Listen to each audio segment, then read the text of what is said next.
KBS 1라디오 뉴스레터 K.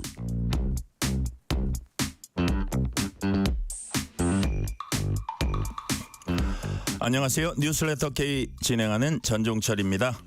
김민석 국무총리 후보자에 대한 인사청문회가 오늘과 내일 열립니다. 오늘 청문회에서 국민의힘은 증인도 없고 자료도 매우 부실한 초유의 묻지마 깜깜이 청문회라면서 김민석 후보자의 자금 출처를 집중적으로 따졌습니다. 이에 김민석 후보자는 경조사 출판기념회에서 모아진 액수로 사회적인 통념과 자신의 연배 사회생활에 과하지 않았다고 해명했습니다. 여야는 오늘 회동을 갖고 26일 본회의 개최는 합의했으나 추경안 처리와 원구성의 이견을 보여서 추가 논의를 이어가기로 했습니다. 정치 토크 코너에서 자세히 분석합니다. 오늘은 노동자 23명이 숨진 아리셀 공장 화재 참사 1주기입니다. 이주 노동자와 산업안전 사각지대를 적나라하게 드러낸 사건으로 인터뷰 코너에서 피해가족협의회 이순희 공동대표 그리고 법률지원단장 신하나 변호사와 관련 현안 짚어봅니다. 이스라엘과 이란이 휴전에 합의했습니다. 뉴스레터 브리핑에서 자세히 전해드립니다. 뉴스레터 K 지금부터 시작합니다.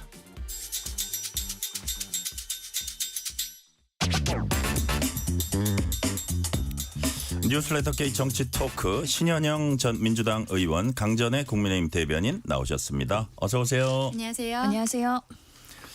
자, 이란과 이스라엘이 휴전에 합의했습니다. 근데 방금 들어온 소식 보니까 또 이란이 이스라엘을 공격해서 사망자가 4명 발생했다 이런 소식도 들어오고 있고요. 요즘 이게 진짜 뉴스인지 가짜 뉴스인지는 좀 이따 확인을 해야겠는데 합의를 했다고 해도 조금 더 지켜봐야 된다는 얘기를 우리가 계속 하긴 했었거든요. 근데 신현영 의원님 합의 이 자체로서도 일단 최악의 상황은 면할 수도 있겠다 이런 기대감은 있잖아요. 그렇죠. 지금 아직까지는 조금 더 정말 공식 휴전 선언이 될 때까지는 시간을 좀 추이를 봐야 될 것 같은데요. 네. 트럼프 대통령이 본인이 그런 휴전 합의를 했다는 발표 이후에 결국에는 이란이 12시간 그리고 이스라엘이 12시간 동안의 휴전에 서로 공격을 하지 않는다라는 공동의 그런 모습을 신뢰를 보여줘야 되는 부분이 있고요. 네. 아직까지는 두 국가에서의 휴전에 대한 공식적인 입장이 나오지 않은 상황이기 때문에 조금 더 추이를 지켜봐야 된다. 다만 이란의 외무장관이 트위터 X에다가는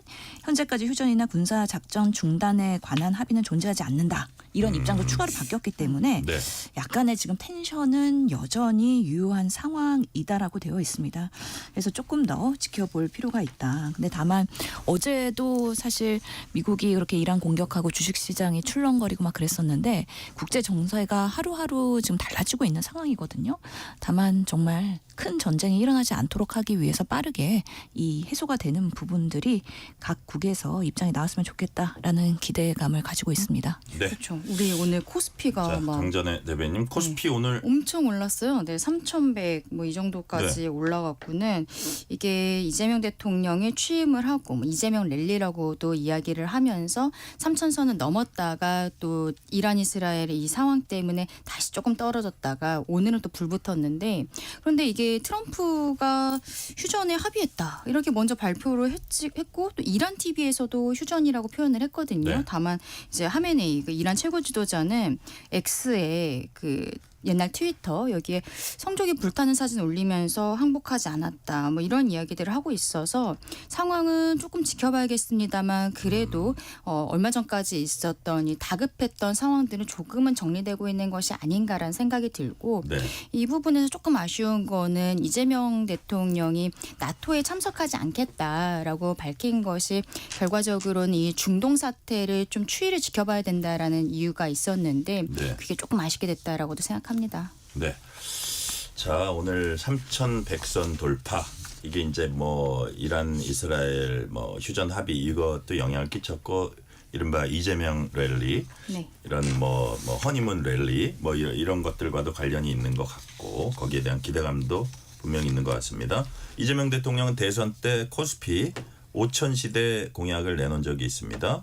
민주당이 관련 그 특별위원회 출범했죠, 신현영 의원님? 예, 지금 어제 오늘 그래서 저는 국제 정세나 여러 가지 유가의 문제 때문에 사실은 주식이 출렁이면서 하락 가능성도 생각을 했었는데 네. 어제만 하더라도 사실은 미국이 이란 공격하고 여러 가지 어려운 혼잡한 분위기에서 초반에 오전에는 떨어졌어요. 코스피 주가도 떨어지고 하다가 어느 정도 오후 들어들면서 사실은 개미 투자자들이 사실은 더 매수를 하면서 그 코스피를 받쳐주면서 오히려 더 올라가는 현상. 그리고 오늘은 더더욱이 2.96% 증가했으니까요. 3,100을 유지하는 모습을 보면서 와 상당히 우리의 경제가 사실 서학개미들이 그동안 많았었는데 동학개미들이 움직이기 시작했고 네. 그만큼 국내 시장에 대한 신뢰가 올라가고 있다라는 생각이 들거든요. 지금 추이로 봤을 때는 아직까지도 이런 개미 투자자라는 분들이 여전히 다 국내 시장에 투자를 회복하지는 않은 상황이기 때문에 더 올라갈 거라는 기대감이 여전히 있다라는 게 전문가들의 예측인 부분이고요. 특히나 인공지능이나 반도체, 방산 이런 부분에 있어서 투자에 대한 기대가 높아지고 있기 때문에 가치 투자에 대한 그런 국민적 관심들이 높아지고 있다. 이와 부항하기 위해서 국회에서도 코스피 5천 시대를 맞는 특별위원회를 더불어민주당에서 만들었습니다. 우선은 우리의 그런 투명한 주식시장에 여러 가지의 제도 개선이 필요하기 때문에 상법 개정이 지난 그 윤석열 정권에서 거부권으로 불발되고 했었는데 이번에 상법 개정, 자본시장법 개정 그리고 주가 조작에 대한 원 스트라이크 아웃제 등 좀 강력한 제도로 투명성을 강화하겠다라는 부분들이 있고 또한 이사의 주주 충실 의무 도입 그리고 2조 이상이 되는 자산 총액의 그런 대규모 상장 회사에 대한 집중 투표제, 감사위원 분리선출 확대 등 그동안에 고질적으로 발생했던 이런 소액주주에 대한 보호를 못하는 부분에 있어서의 보완이 필요하다라는 면에서 민주당이 먼저 움직였다라는 면이고요. 또한 국민의힘도 이런 그동안의 대선 공약에서 전자주총을 의무화하는 등 여러 가지 그 주주총회에 대한 그런 역할의 강화에 대한 필요성을 공감해준 부분이 있기 때문에 국회가 이제는 새로운 정권을 맞이해서 서로 여야가 같이 일하는 국회를 만들 수 있는 계기가 되지 않을까라는 기대를 해봅니다. 자, 강전희 대변인. 예를 들어서 이번 상법 개정안 자본시장법 이제 신현영 의원께서 말씀하셨는데 국민의힘에서 이제 대선 과정에서 이게 어떤 그 기업의 경영권에 그 반한다, 부담이 된다 이렇게 얘기를 했는데 네. 여튼 시장에서는 소액 주주들의 권리나 이익이 강화될 수 있다는 기대는 있는 것 같아요. 이게 그렇죠. 어떻게 이런 입법에 대해서 어떤 입장을 취할까요? 그러니까 이제 국민의 입장에서도 네. 소액주주들을 보호해야 된다는 거에 있어서는 당연히 공감을 하는 거고 그래서 저희 입장에서는 상법 개정안을 하기보다는 네. 자본시장법을 개정을 해서 일단은 상장되어 있는 회사들에게 이런 형태를 한번 먼저 적용해보자라고 이야기를 했었던 겁니다. 네네. 뭐 막무가내로 막았다라거나 그런 건 아니에요. 왜냐하면은 지금 민주당에서 진행하겠다고 하는 상법 개정안 같은 경우에는 우리가 극단적으로 보았을 때 단 1주만 가지고 있어도 이 1주를 가지고 계신 분이 회사의 그 이사의 충실 의무의 대상이 주주까지로 확대가 되는 것이기 때문에 네. 왜 나의 권리를 이렇게 침해하는 경영을 왜 이런 식으로밖에 못하냐라고 소송을 할 수 있는 부분들이 있는 거거든요. 민사소송이든 형사적으로 뭐 배임 횡령 이런 것도 문제 제기를 할 수 있는 부분들이 있고 이런 게 있어서 뭐 어쨌든 대기업들 같은 경우에는 좀 부담을 갖고 있던 것이 사실이었던 것이죠. 다만 민주당에서 지금 이야기하고 있는 방향성에 대해서는 공감을 하고 있었던 것도 맞습니다. 그리고 일단 개미 투자자들 같은 경우에는 어떻게 보면은 그래도 민주당 측에서 조금 더 확대되어 있는 권한을 이제 좀 더 확대하는 모습들이 있기 때문에 환영하는 모습들도 있는데 네. 그래도 이거는 법을 적용하는 데 있어서는 조금 단계적으로 해야 되는 것이 아닌가 그런 생각도 듭니다. 네. 국회는 오늘 김민석 국무총리 후보자 인사청문회 첫날 일정 지금 진행하고 있습니다. 증인 없이 열린 첫 국무총리 후보자 인사청문회라고 합니다. 먼저 주진우 국민의힘 의원과 김민석 후보자의 질의응답 들으시겠습니다. 기존의 언론의 입장에서 나왔던 것보다 새로운 내용이 나와서 좀 확인해야 되겠는데요. 처갓집 그 장모님으로부터 배우자가 또 돈을 받은 게 아까 언뜻 말씀하셨는데 2억 원 정도 더 있다라고 말씀하셨어요. 그러니까 아까 축의금을 사실 이게 참 묘한데요. 솔직히 말씀드리면 축의금을 그냥 다 장모님한테 드린 거 아닙니까?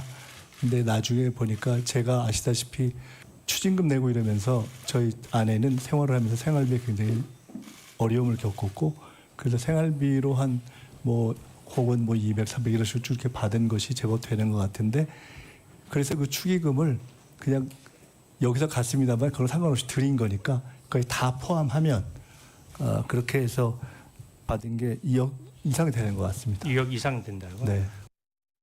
자, 강전의 대변인 네. 일단 한번 제가 여쭤볼게요. 지금 김민석 후보자 뭐 여기는 지금 축의금 얘기를 한 건데 예.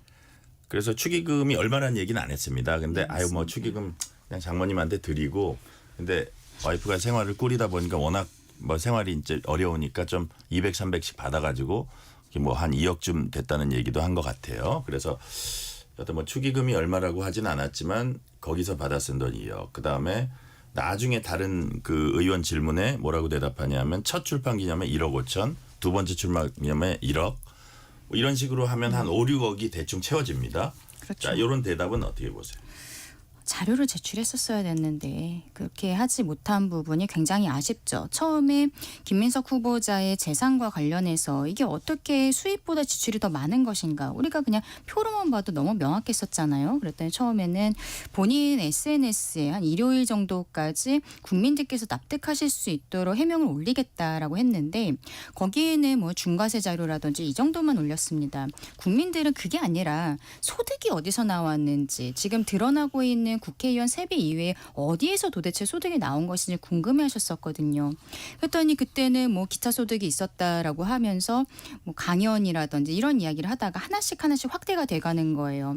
뭐 재혼한 거 그리고 부의 그걸 넘어서서 출판 기념회가 2번 있었다. 오늘은 처음으로 또 나온 얘기가 장모님한테 생활비를 뭐 한 200, 300 정도씩 받았습니다.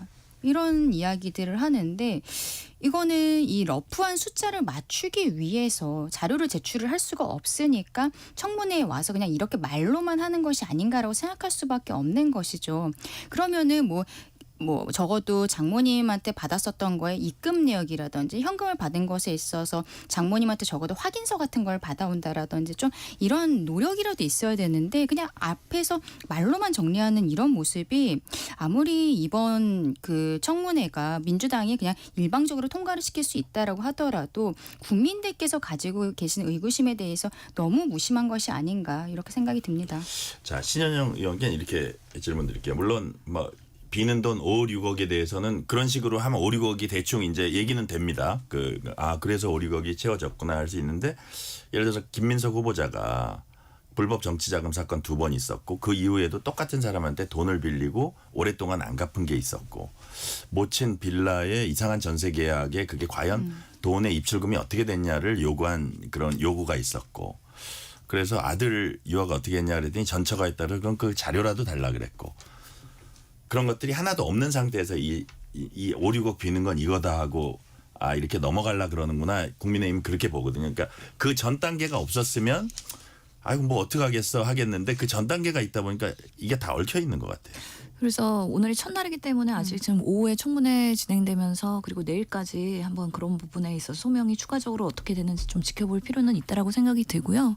실제로 그 SK 서울시장 선거 나갔을 때 정치원 불법 수수는 영수증 처리를 하지 않아서 본인도 매우 억울한 상황이다. 그리고 검찰이 그런 부분에 있어서 뭐 재수 없다라고 생각해라라고 하면서 유죄 판결을 한 것으로 보이는데 이런 삶의 궤적에 있어서의 전반적인 본인의 정치인의 삶을 보면 정말 그 자금이나 이런 수익이 불안정하기 때문에 정말 어려운 그런 가정 생활을 했구나라는 생각은 전반적으로 들긴 합니다. 오늘 그래도 오전에 나왔던 새로운 사실들이 그 2019년은 12월에 결혼하면서 1억 그리고 장인상 했을 때 1.6억 출판을 했을 때 1.5, 1.0 이렇게 나오면서 대략적인 불투명했던 수입의 출처가 나오긴 했는데 네. 요 지금 뭐 조의를 하거나 아니면은 뭐 축의금이나 출판 이런 것들이 거의 현금일 거 세세하게 아니에요. 네. 모든 게 다 기록되거나 증빙되지가 않기 때문에 사실 본인도 이런 부분에 있어서 러프하게는 알 수 있었을지 모르겠지만 그런 것들 이번에 청문회 과정에 준비하면서 조사하느라고 본인들도 좀 곤욕이었을 거라는 생각이 들고 네. 또 사실은 뭐 정치인들이 그렇게 막 돈을 깨알같이 계산을 하면서 가계부를 쓰지는 않기 때문에 이 장모님한테 이렇게 200~300 받고 있었던 사실을 과연 김민석 후보자가 알고 있었는지도 모르겠어요. 그런 부분들이 이번에 드러난 게 새로운 사실이라고 생각이 들어서 그냥 참 어떻게 보면은 개인 가정사의 그런 치부들이 청문회를 통해서 드러나고 있는 건데 우리의 인사청문회가 이제 장관도 11명 지명을 하고 계속해서 국회에서는 이제 검증 시즌으로 계속 가고 있는 데 있어서 능력 검증과 도덕성 검증을 어디까지 할 것이냐.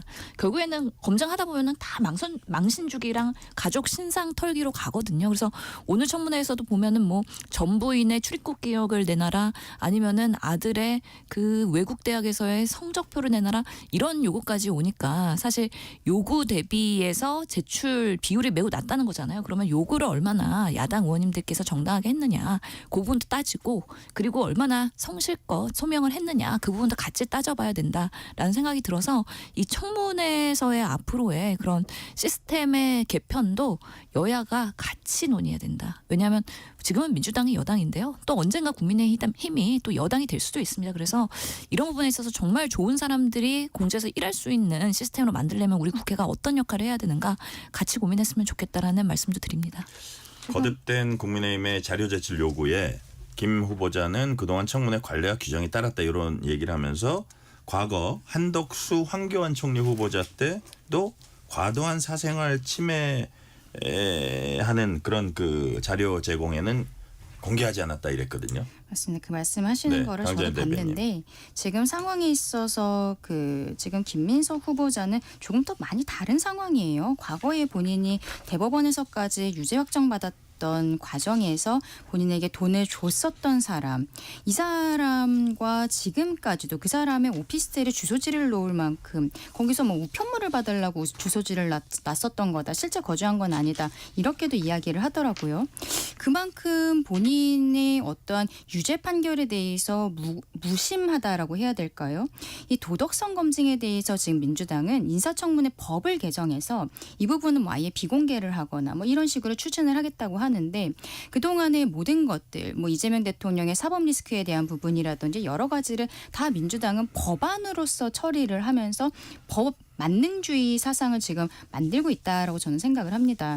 공직자 그것도 이렇게 인사청문회를 하는 사람은 완전히 고위공직자잖아요. 몇 명 되지가 않아요. 국민들께서는 능력에 대해서도 관심이 있지만 얼만큼 깨끗하게 살아온 사람인가에 대해서 분명히 보고 싶으신 부분이 있고 김민석 후보자를 이재명 대통령이 지명을 했을 때 전과가 있다는 건 당연히 알고 계셨을 거 아니에요. 다만 뭐 그 G7 갈 때 비행기 안에서 기자들이 물어보니까 내가 김민석 후보자에게 물어보니까 다 본인이 해명할 수 있다고 하더라. 좀 기다려 보시지요. 그리고 지난 주말에도 국민의힘 지도부와 오찬을 하면서도 본인 해명 기다려보자 이렇게 이야기를 했습니다.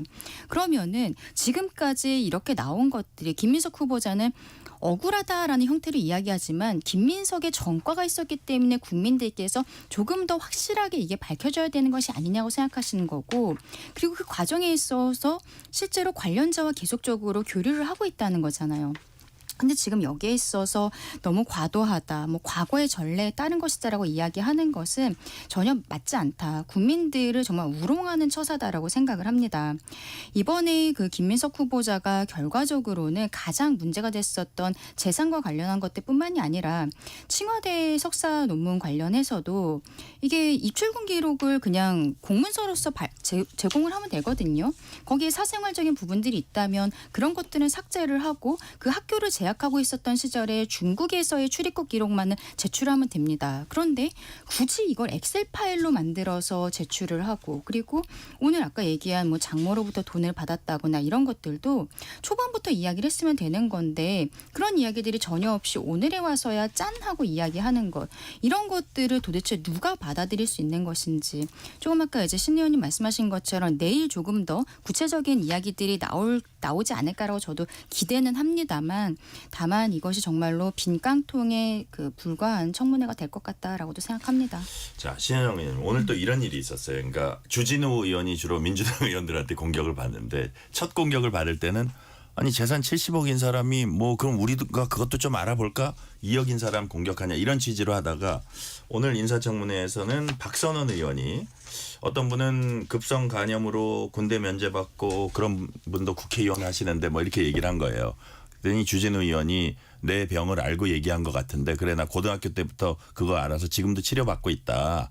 지금 그거 얘기한 거냐 사과해라 했더니 사과 못하겠다. 뭐 자기 눈에 대들보는 모르고 남의 눈에 티끌 뭐 이런 취지다. 나 사과 못한다. 뭐 이런 공방이 있거든요. 메신저를 공격하는 이런 부분은 어떻게 보세요? 저는 그 여야 의원들이 고성이 오가는 대한민국 국회이긴 하지만 그래도 신상 털기나 아니면은 상대에 대한 그런 기본적인 공격에는 자제를 해야 된다고 생각을 합니다.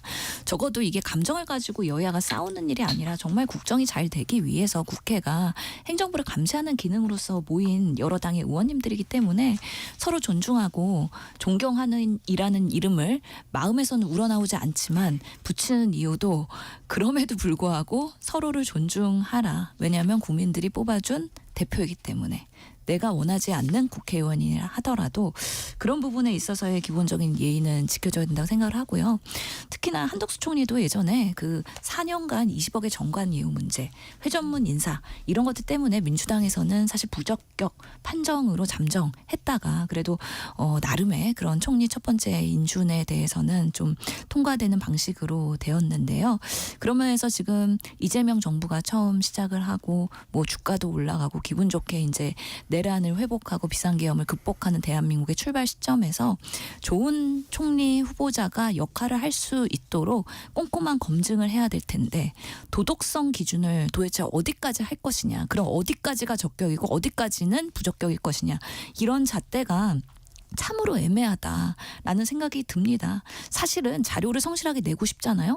그럼에도 불구하고 못 내는 이유는 냈을 때 또 꼬리 잡기, 꼬투리 잡기. 그렇기 때문에 더 큰 거센 또 공방 이런 것들로 연결될 수 있기 때문에 디테일한 자료를 냈을 때 그것으로 그러면 가름이 됐다, 해소가 됐다 그렇게 되지 않거든요. 야당 의원들의 DNA는 그걸로 그렇게 뭐 호탕하게 넘어갈 수 없다는 걸 알고 있기 때문에 어느 정도의 그 소명할 수 있는 그 선에서 과거의 그런 잣대를 판단해가지고 김민석 총리 후보자도 그렇게 냈던 것인데 결국에는 뭐 21대 국회나 22대 국회나 윤석열 정권이나 이재명 대통령 정권이나 아마 비슷한 반복이 되지 않을까. 그럼 이 악순환의 고리끈을 어디서 어떻게 끊을 것이냐. 결국엔 국회에서 합의와 협치 정신으로 해서 인사청문회 개정법을 통해서 해소해야 될 필요가 있을 것 같은데 그런 부분에서의 좀 공방으로 선순환이 이루어지기를 기대해 봅니다. 자, 내일까지 인사청문회 이루어지니까 김민석 후보자가 어떤 자료를 내는지도 한번 지켜볼 대목입니다. 이재명 대통령이 어제 장관 11명을 지명했습니다. 이재명 대통령과 민주당은 실용 탕평 인사라고 자평을 했고요. 반면 국민의힘은 비판을 했습니다. 뭐라고 비판했는지 송언석 국민의힘 원내대표 목소리 들어보시겠습니다. 이번에 발표된 장관 인선 명단을 보니 한마디로 내각이 아니라 더불어민주당 선대위와 같은 느낌을 받습니다. 능력이나 전문성보다 논공 행상이 우선된 것이 아닌가 하는 국민적 우려가 있습니다. 더구나 유례 없이 민노총 위원장 출신의 고용노동부 장관을 지명한 것은 특히 우려되는 부분입니다. 그동안 진행되어 온 노동개혁의 성과는 후퇴하고 노란봉투법, 중대재해처벌법, 주 52시간 근로제 등 주요 현안에 대한 새 정부의 반기업적 스탠스를 명확히 못 박아두는 인사가 아닌가 우려됩니다. 자, 일단 뭐 더불어민주당의 선대위 같다 이런 표현 썼어요. 신현영 의원님. 근데 이제 고용노동부 장관 주로 이제 얘기를 했는데 이 녹취에선 김영훈 후보자의 경우 현직 기관사면서 민주노총 위원장 출신입니다. 자, 이제 여당 측 설명은 노동자를 누구보다 제일 잘하는 인사다. 국민의힘은 반기업적 인사에다가 민노총 청구서가 날아오는 본격적인 신호탄이다. 자, 김영훈 후보자 지명 어떻게 평가하세요? 뭐 신선한 파격적인 인사이지 않을까 싶은데요. 뭐 양쪽에서 공방 분명히 있을 수 있다고 생각을 합니다. 아무래도 행정부의 수장이기 때문에 조직의 운영을 잘 해야 된다는 큰 숙제를 갖고 있고 특히나 이재명 정부에서의 공약이 주 4.5일제 그리고 법적 정년을 65세로 연장하는 등 여러 가지 노동에 대한 이슈들이 있거든요. AI랑 디지털 그런 기반의 사회로서의 전환을 할 때 노동에 대한 가치를 어디까지 가져갈 것이고 또 기계로 대체되는 지금의 시점에서의 우리 노동자들의 권한을 인권 보호를 어떻게 할 것이냐에 대해서는 아무래도 현장의 전문가들이 그런 부분에 있어서의 목소리를 잘 낼 수 있다라는 기대감이 있는 것도 사실입니다. 이 김 후보자가 92년부터 철도청 코레일에서 34년간 근무했고 어제도 인선 발표하던 당시에도 계속해서 뭐 운전 열차를 운행하고 있었잖아요. 그런 면에서 이 분의 활약을 앞으로는 기대할 수 있을 것 같고 특히나 여러 가지 기업과 그 노조가 충돌하고 있는 부분에 있어서 여러 우리 과기부나 아니면은 여러 부처에서의 기업인들의 그런 전문가들을 모셨다고 하면은 노동의 현장을 잘 반영할 수 있는 전문가로서 모신 거 아니냐.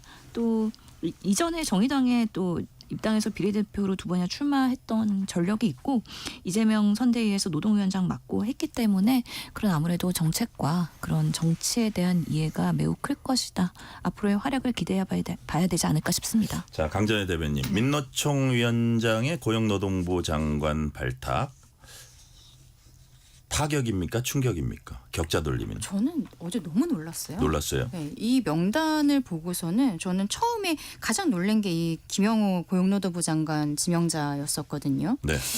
이렇게 민노총 위원장 출신에 대해서 정부에서 어떤 고문이라든지 뭐 위원 이런 것으로 좀 중용하는 것에 대해서는 당연히 이해를 합니다. 여러 분야의 의견들을 들어야 되기 때문인데 근데 장관이라는 자리는 정책에 대해서 정말로 실행을 해야 되는 자리거든요. 근데 너무나 한쪽으로 편향된 인사가 아닌가라는 걱정을 할 수밖에 없는 것이죠. 그리고 민주당이 그동안의 민노총과의 관계성을 보았을 때는 이것을 민노총에서 대선에 대한 청구서를 보낸 것이 아니냐 이렇게 이야기하는 것도 저는 과언이 아니라고 생각을 합니다.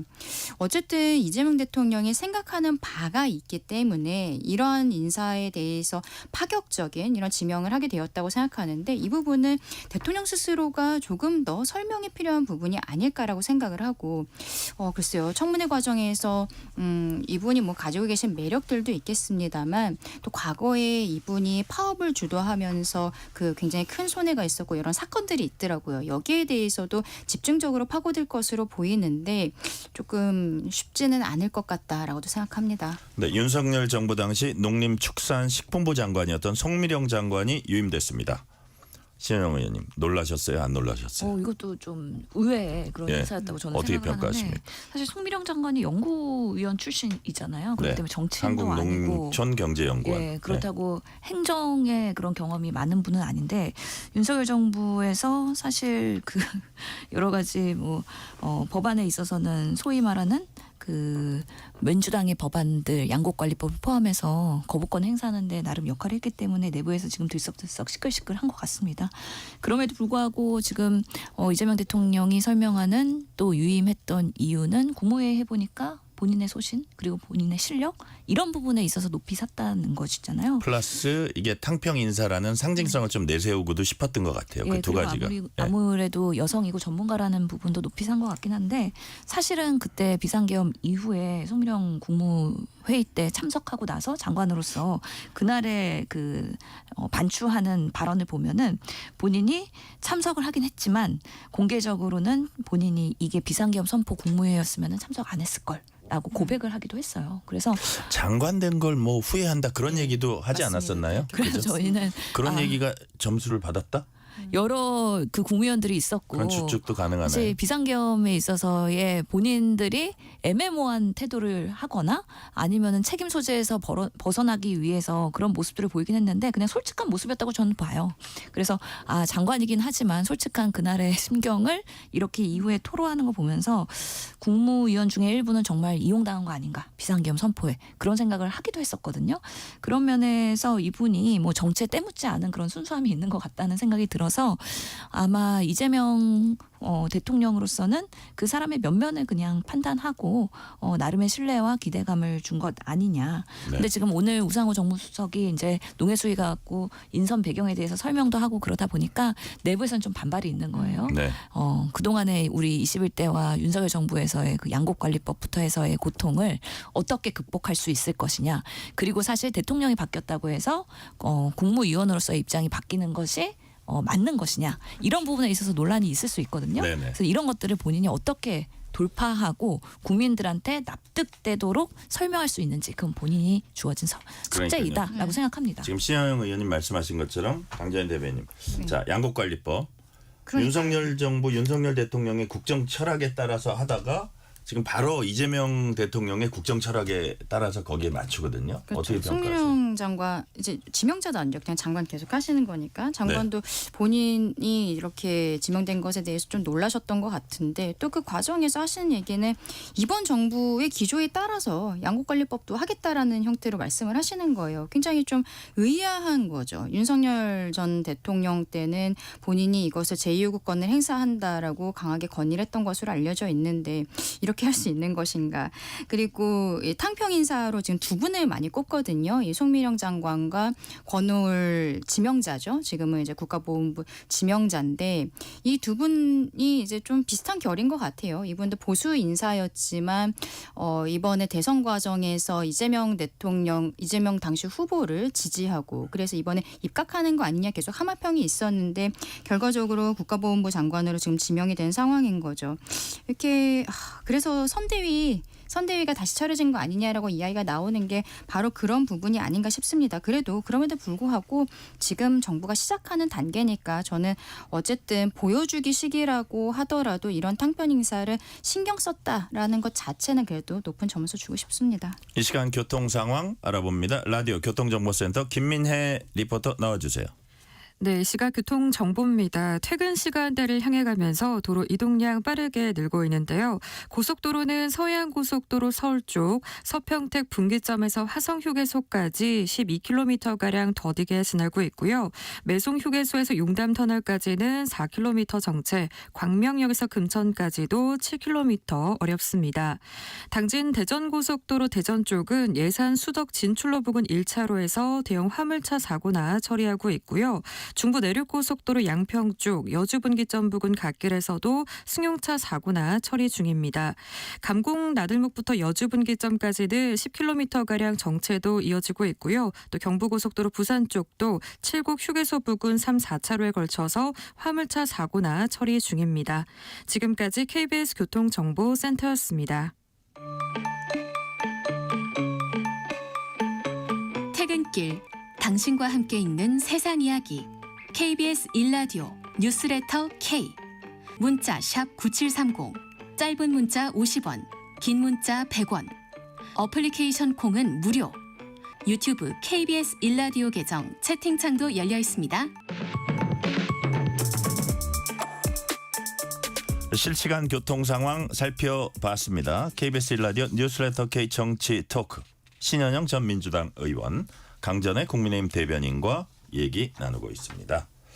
자, 이번에 이제 지명에서 보니까 아주 중요한 부처들이 빠졌어요. 기획재정부, 법무부, 국토교통부, 보건복지부 등등이 이제 빠졌는데 지금 국정기획위원회가 정부 조직 개편 논의하고 있잖아요. 뭐 이런 것 또 그 인선에 좀 뭐 더 신중하게 하는 거 이런 게 신현영 의원님 좀 얽혀 있다고 봐야 되나요? 아무래도 그렇죠. 기재부 장관의 경우에는 앞으로 이제 국가 예산을 어떻게 준용할 건지에 대해서 정부 부처의 분리도 얘기되고 있기 때문에 그 정부 조직의 개편과도 관련돼 있고 국토부는 워낙에 부동산 이슈 아니면은 지금 뭐 김건희 특검이랑도 연결되겠지만 국토부 장관은 워낙에 기본적으로 중요성이 있는 것이고 또한 지금 의료 대란을 해결해야 되는 데 있어서 계속해서 이제 보건복지부, 교육부 장관들이 고생도 하고 열일도 하고 그러면서 해결도 안 되고 그렇기 때문에 유능한 소통 전문가로서의 그런 행정을 할 수 있는 대상자를 찾아야 되기 때문에 그런 부분에 있어서 조금 더 신중을 기하고 있다라는 생각이 듭니다. 네.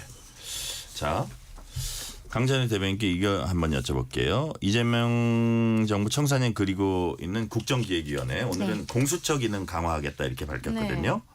자, 비상계엄, 탄핵 정부 이렇게 거치면서 공수처의 역할, 실력을 두고 일각에서 폐지 논란까지 나왔고요. 국민의힘에선 이게 결국은 검수 완박을 강행하려는 그런 과정에서 나온 뭐 마치 사생아처럼 그런 식으로 이제 그 평가를 하고 그랬었는데 물론 뭐 기능이 약하면 강화할 수는 있는 거지만 공수처 기능을 강화하겠다는 어떤 그 국정기획위원회의 계획 어떻게 평가하세요? 그러니까 이게 여러 가지로 수사기관들을 계속 나누고 그런 다음에 국무총리 산하의 국가수사위원회라는 것을 신설을 해서 네.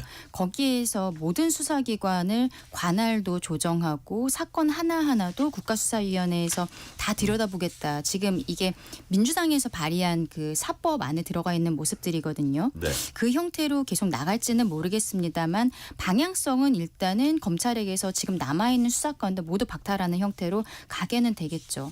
그런데 공수처가 그동안에 문제가 됐었던 것은 이게 과연 능력이 있는 것인가에 대한 문제인 거예요. 우리가 이번에 특검으로 넘어온 최상병 사건 같은 경우에도 공수처에서 굉장히 오랫동안 수사를 했습니다만 결론이 나지를 못했어요. 근데 이번에 그 공수처 수사관들이 특검 쪽으로 아예 다 들어간다라고도 보도가 되고 있는데 그리고 윤석열 전 대통령의 뭐 체포와 그 기소 과정에 있어서 이 수사기관들이 나눠져 있었던 것들이 굉장히 좀 문제가 있었고 공수처가 이런 법적인 미비를 넘어서서 수사의 역량 자체가 부족한 것이 아닌가. 이러한 이야기들이 계속 있었던 것도 사실이거든요. 그렇다면은 이번에 아예 법을 개정을 하는 가운데 있어서 저는 공수처는 과감하게 폐지를 하고 그리고 뭐 지금 다른 이제 수사기관들을 만들겠다라고 하는 거잖아요. 검찰을 기소하는 쪽과 그리고 수사하는 쪽을 지금 민주당 안은 행안부에다가 넣겠다라고 이야기를 하고 있는데 그쪽으로 하는 것이 맞지 않는가라는 생각이 듭니다. 공수처라는 조직이 어떻게 보면 민주당이 만들어낸 조직이기 때문에 이것을 다시 폐지하는 것이 정치적인 부담감이 있기 때문이 아닌가라도 생각하지만 일단은 능력 자체에 대한 의구심을 국민들께서 가지고 있다면 이것은 다시 한번 좀 생각해봐야 되지 않을까라고도 보입니다. 신혜영 의원님 이게 뭐 여러 수사 주체가 막 달려들다 보니까 약간 중복의 우려도 있고 그래서 이게 과연 공수처 강화하는 게 국민의힘 쪽에서 보기에는 이게 약간 보훈성이 아닌가 윤석열 대통령 열심히 체포해서 막 이런 시각도 있는데 이런 부분을 강화하는 게 순기능적으로 작용할까요? 저는 공수처가 출범하고 나서 제대로 된 그 인력 보강 검사들의 역할 이런 부분에서 제대로 그동안은 운영되는데 한계가 분명히 있었다고 봐요. 그래서 네. 우리가 비상계엄을 대하는 공수처의 그런 대응 방식에 있어서도 사실은 좀 답답함이 많았죠. 근데 그게 정말 공수처가 실력이 없어서 그런 거냐 아니면 인력이나 조직이 아직은 열악해서 그런 것이냐 여러 가지 의견들이 분분했거든요. 그래서 출범한 지 몇 년 안 됐기 때문에 이제는 제대로 보강을 해서 제대로 된 역할을 해야 된다라는 것이 지금 민주당과 이재명 정부의 생각인 것이고요. 특히나 지금 검사 그리고 대검부터 해서 검사 조직들의 여러 가지의 그런 정치 검찰의 문제가 있고 그러면서의 검찰 개혁을 해야 되는 그런 앞두고 있는 상황에서는 수사와 기소권 분리를 하면서 그러면 공수처가 더 많은 역할을 앞으로도 해야 되지 않을까라는 부분에 있어서 국가기획위원회도 그런 방식으로의 지금 소통을 하고 있는 것이다. 특히 지금 여러 가지 공수처의 그런 역할의 미비성이나 그런 것들이 문제가 많이 되긴 했었는데 네. 제대로 된 수사권이나 기소권에 대한 다른 그런 수사기관과의 그런 제도적인 정비도 다시 체계가 필요할 것 같고요.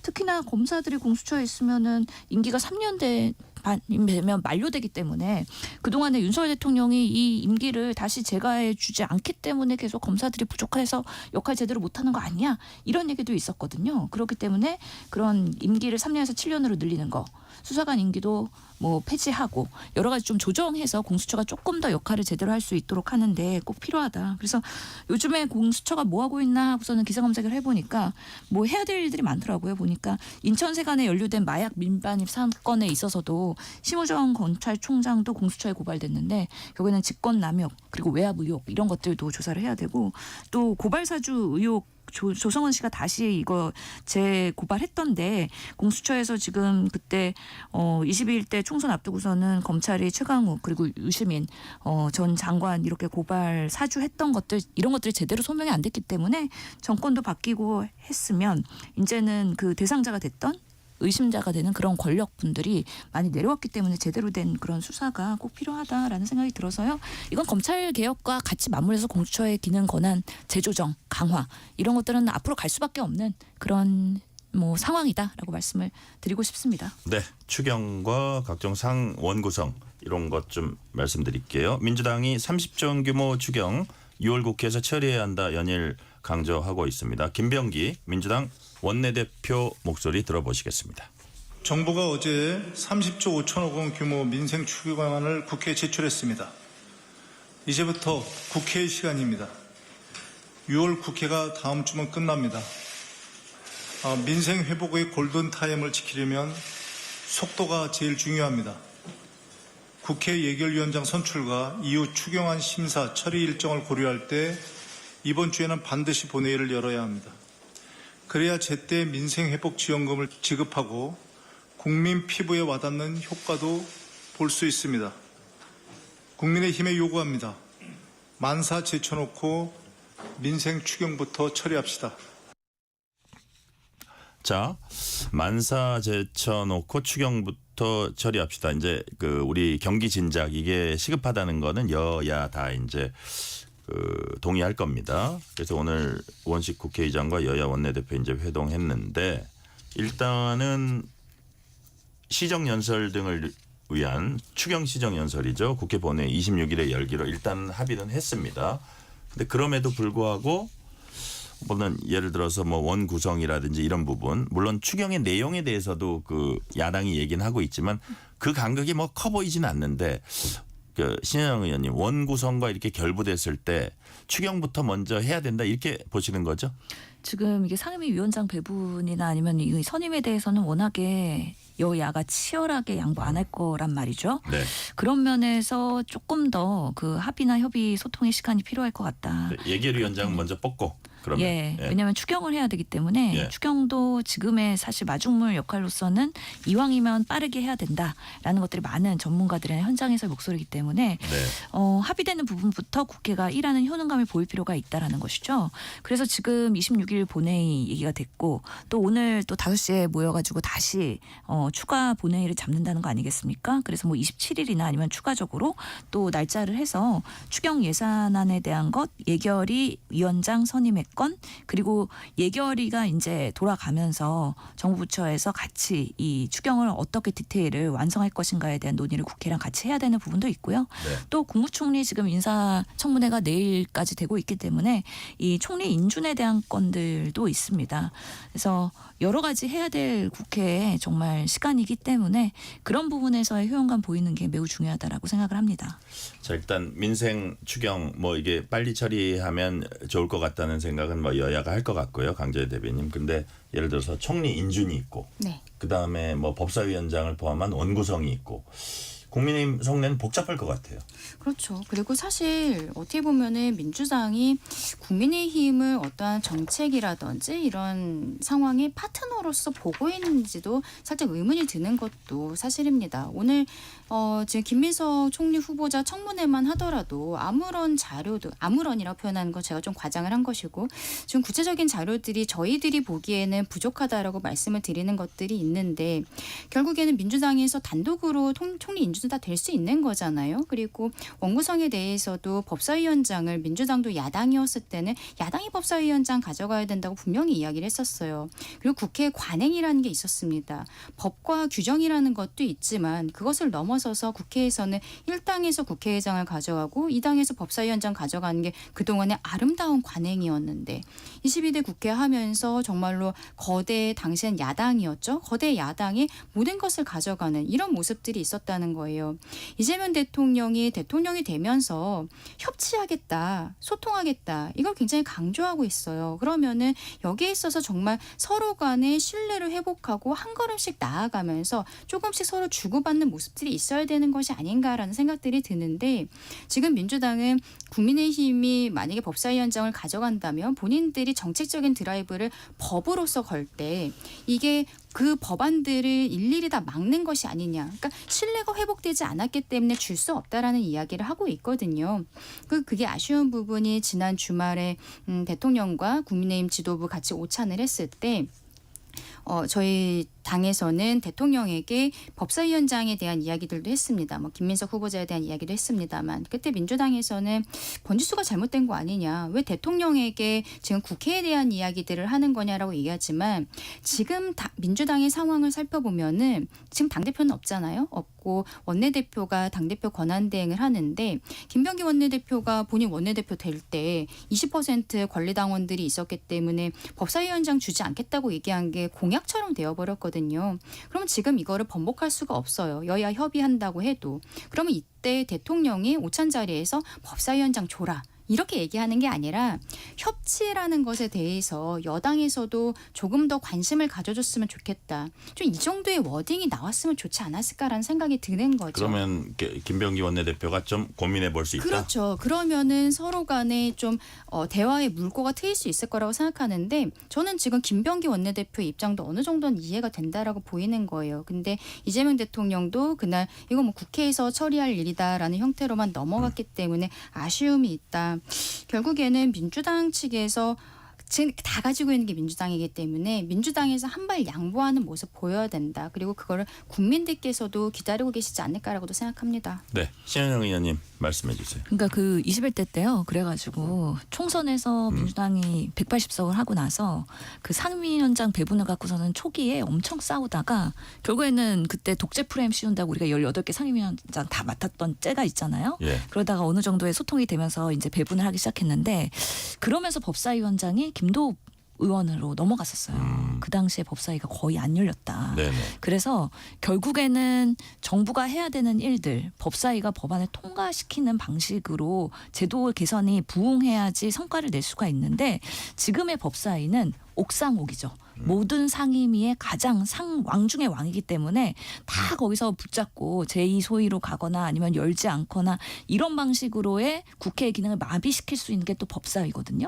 그런 나쁜 경험이 있기 때문에 뭐 예전의 관행 이런 것들이 다 파괴가 된 것이고요.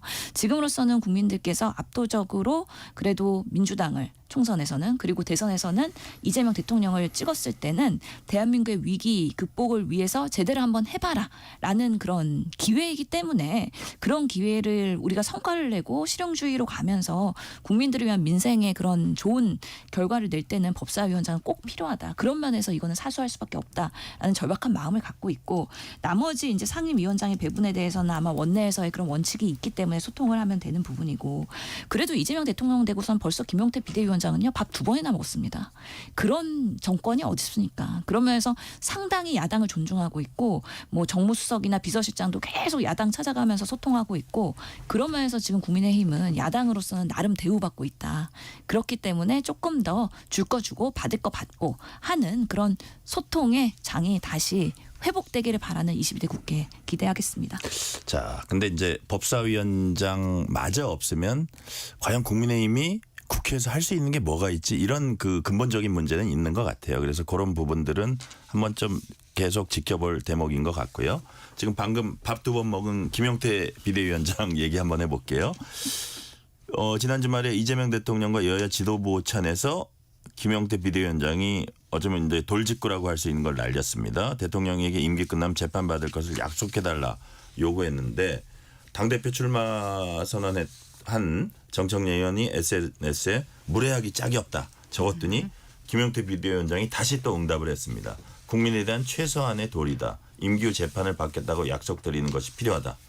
자, 어떻게 보셨습니까? 신현영 의원. 아니 지금 김용태 비대위원장이 지금 6월 30일로 임기 만료되잖아요. 이제 얼마 안 남았습니다. 일주일 남았습니다. 예. 성과 내야죠. 그렇기 때문에 무리수를 뒀다라고 생각이 들고 또 한간에는 지금 8월에 전당대가 될지 안 될지는 모르겠지만 국민의힘에서 출마한다는 얘기가 나와요. 그렇기 때문에 본인도 뭔가 계속해서 보수 지지자들의 뭔가 어필을 해야 되는 포인트를 지금의 그 비대위원장의 권한을 가지고서는 계속 이렇게 하는 것인데 그래도 지금 국민의힘의 가장 높은 대표적인 수장인데 인재 출범하는 그 대통령 정부 밥 먹는 자리에서 당신 끝나고서는 재판받으시오. 이렇게 얘기하는 것이 과연 정당했느냐. 젊은 청년 정치인으로서 소신 발언이라고 보기에는 약간은 좀 애매하다. 그래서 그런 부분에 있어서는 너무 본인의 정치적인 어그로의 발언 아니었나라는 면에서 좀 실망감이 있습니다. 강전의 대변인 보시기에 어떤 그런 얘기를 거듭하는 배경이 있을 거라고 보세요? 저는 이게 국민의 눈높이에 맞는 이야기였다라고 생각을 합니다. 이번에 대선하는 날 출구조사 했었잖아요. 근데 네. 뭐 누구 찍었습니까? 이것을 넘어서서 심층 출구조사까지 방송 3사에서 같이 했었는데 그때 나갔던 질문이 이재명 후보가 대통령으로 당선이 된다면 지금 진행 중인 재판은 어떻게 해야 된다고 생각하십니까? 그 질문이 있었을 때 네. 60%가 넘는 국민들께서 재판은 계속되어야 된다라고 답변을 하셨습니다. 이재명 당시 후보를 찍었다라고 하신 분들도 그렇게 답변하신 분들이 있는 거예요. 그리고 이재명 대통령이 되기까지 가장 힘들었던 부분이 사법 리스크였다라고 생각을 하거든요. 그러면 스스로 여기에 대해서 이제 임기가 끝나면은 국민의 한 사람을 돌아가서 다시 법에 따라서 절차를 지키겠다라고 이야기할 수 있는 거죠. 민주당이 그동안에 뭐 형사소송법을 개정하겠다, 공직선거법 개정하겠다 이렇게 이야기를 했던 것들이 어떻게 보면은 각 재판부가 그냥 기일을 추정함으로써 이게 더 이상은 진행하지 않아도 되는 민주당 입장에서는 어떻게 보면 입법 과정에서의 국민들의 저항 이런 것들을 벗어날 수 있는 상황이 됐거든요. 그럼 대통령이 정리를 해주는 것이 맞다. 그럼 이거를 김용태 비대위원장 개인의 생각인 것처럼 뭐 네. 지금 정청래 의원은 무례하게 짝이 없다 이런 형태로 이야기를 하는 것은 네. 이재명 대통령을 찍지 않았던 분들이 이재명 대통령 득표율 한 50% 조금 안 됐었잖아요. 그리고 투표장에 나가지 않았던 분들도 있기 때문에 오히려 국민 반 이상에 대해서 무례하다라고 이야기한 것은 다름 아니다라고 생각합니다. 네. 오늘 말씀은 여기까지 듣겠습니다. 지금까지 신현영 전 민주당 의원, 강전의 국민의힘 대변인이었습니다. 말씀 감사합니다. 감사합니다. 뉴스레터 K 1부 마치고 2부가 이어집니다.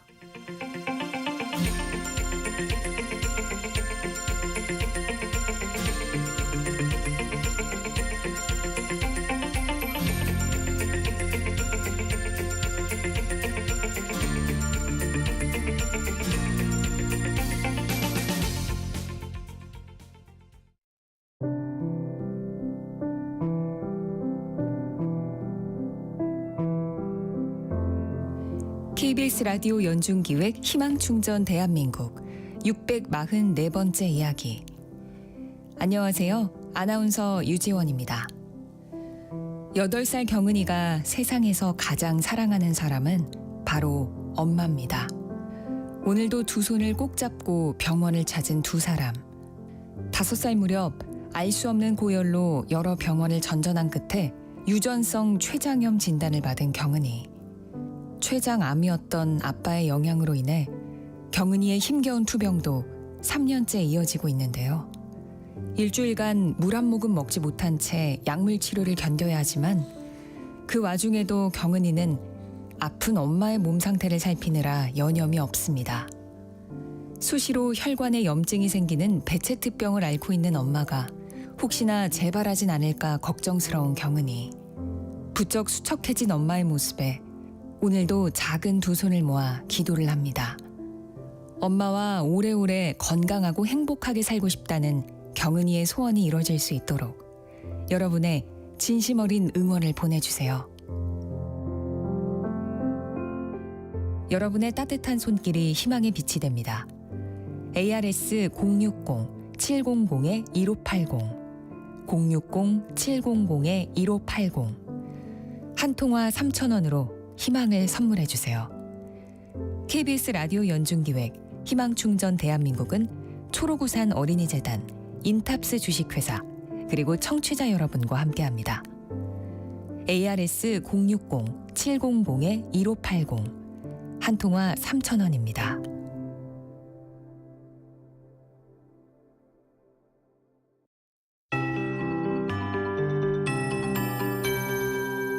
KBS 58분 날씨. 현재 경기 남부와 충청도 남부지방 곳곳에 장맛비가 내리고 있습니다. 그중 세종과 충북, 경북 지역에는 시간당 15mm 안팎의 다소 강한 비가 쏟아지는 곳이 있습니다. 비구름이 점차 북상하면서 밤에는 서울 등 그 밖의 중북부 지역에도 비가 내리겠고요. 내일까지 예상 강수량은 적게는 10mm에서 많은 곳은 60mm 정도가 되겠는데 지역에 따라 강수량의 차이가 크겠고 특히 경남 경상도는 오늘 밤까지, 수도권은 내일 오후까지 벼락과 돌풍을 동반해 시간당 10에서 20mm의 강한 비가 쏟아질 수 있어 주의하셔야겠습니다. 비는 내일 오후에서 밤 사이에는 대부분 그치겠고요. 제주도는 내일 대체로 맑겠습니다. 오늘은 더위가 주춤했습니다. 한낮 기온이 서울 28도에 머무는 등 어제보다 1도에서 크게는 10도나 낮았습니다. 내일 아침 기온은 서울과 전주 21도 등으로 오늘과 비슷하겠고요. 낮 기온은 중부지방은 서울과 강릉 25도, 대전 24도 등으로 오늘보다 조금 낮겠지만 남부지방은 광주와 부산 26도, 대구와 제주 28도 등으로 오늘보다 높아서 후덥지근하겠습니다. 현재 서울의 기온은 26.9도입니다. 송소진입니다.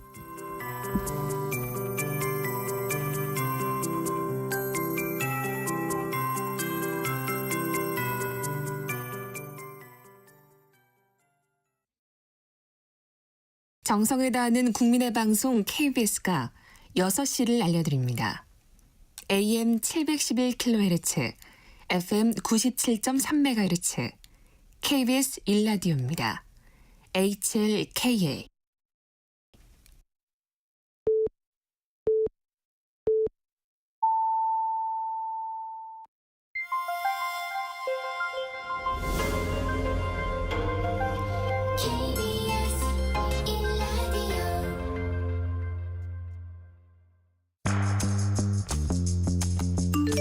여러분은 지금 퇴근길 시사편지 한 장, KBS 1라디오 뉴스레터 K를 듣고 계십니다.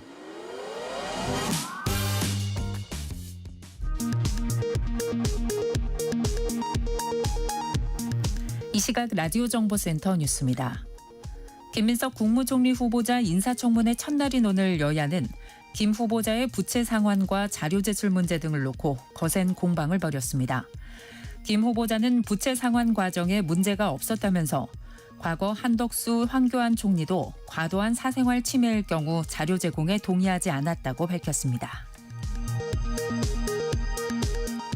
더불어민주당은 김민석 국무총리 후보자 인준안을 6월 국회 안에 처리하겠다고 밝혔습니다. 또 이달 27일 본회의에서 예결위원장을 선출하고 다음 달 4일까지 2차 추경안을 처리하겠다는 방침입니다.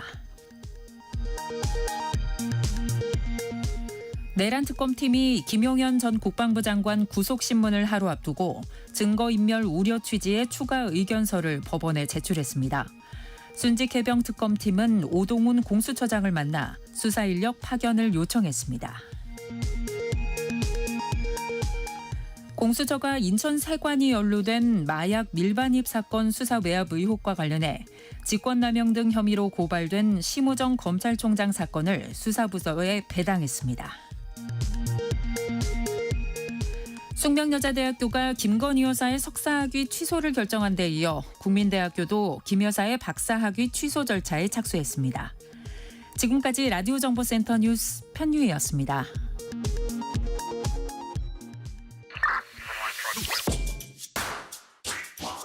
뉴스의 진수를 보여주는 인터뷰, 뉴진수.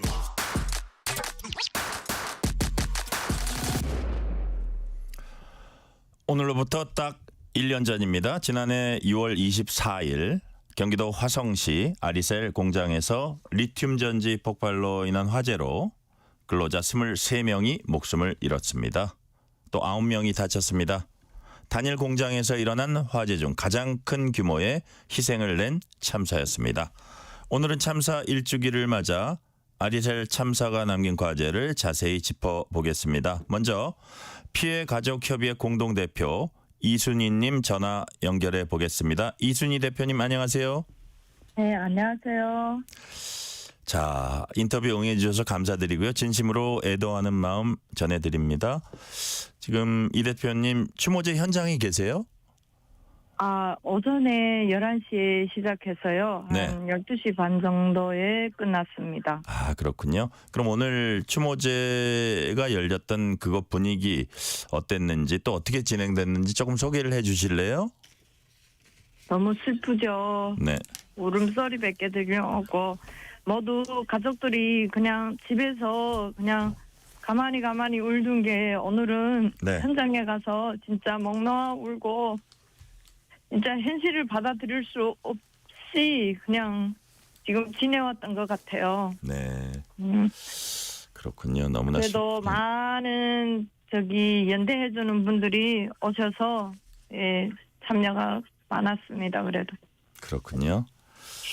자, 아리셀 산재 피해 가족 협의회하고 아리셀 중대 재참사 대책위원회가 한 목소리를 내면서 정확한 진상 규명 그리고 책임자 처벌을 지금까지 요구해 왔습니다.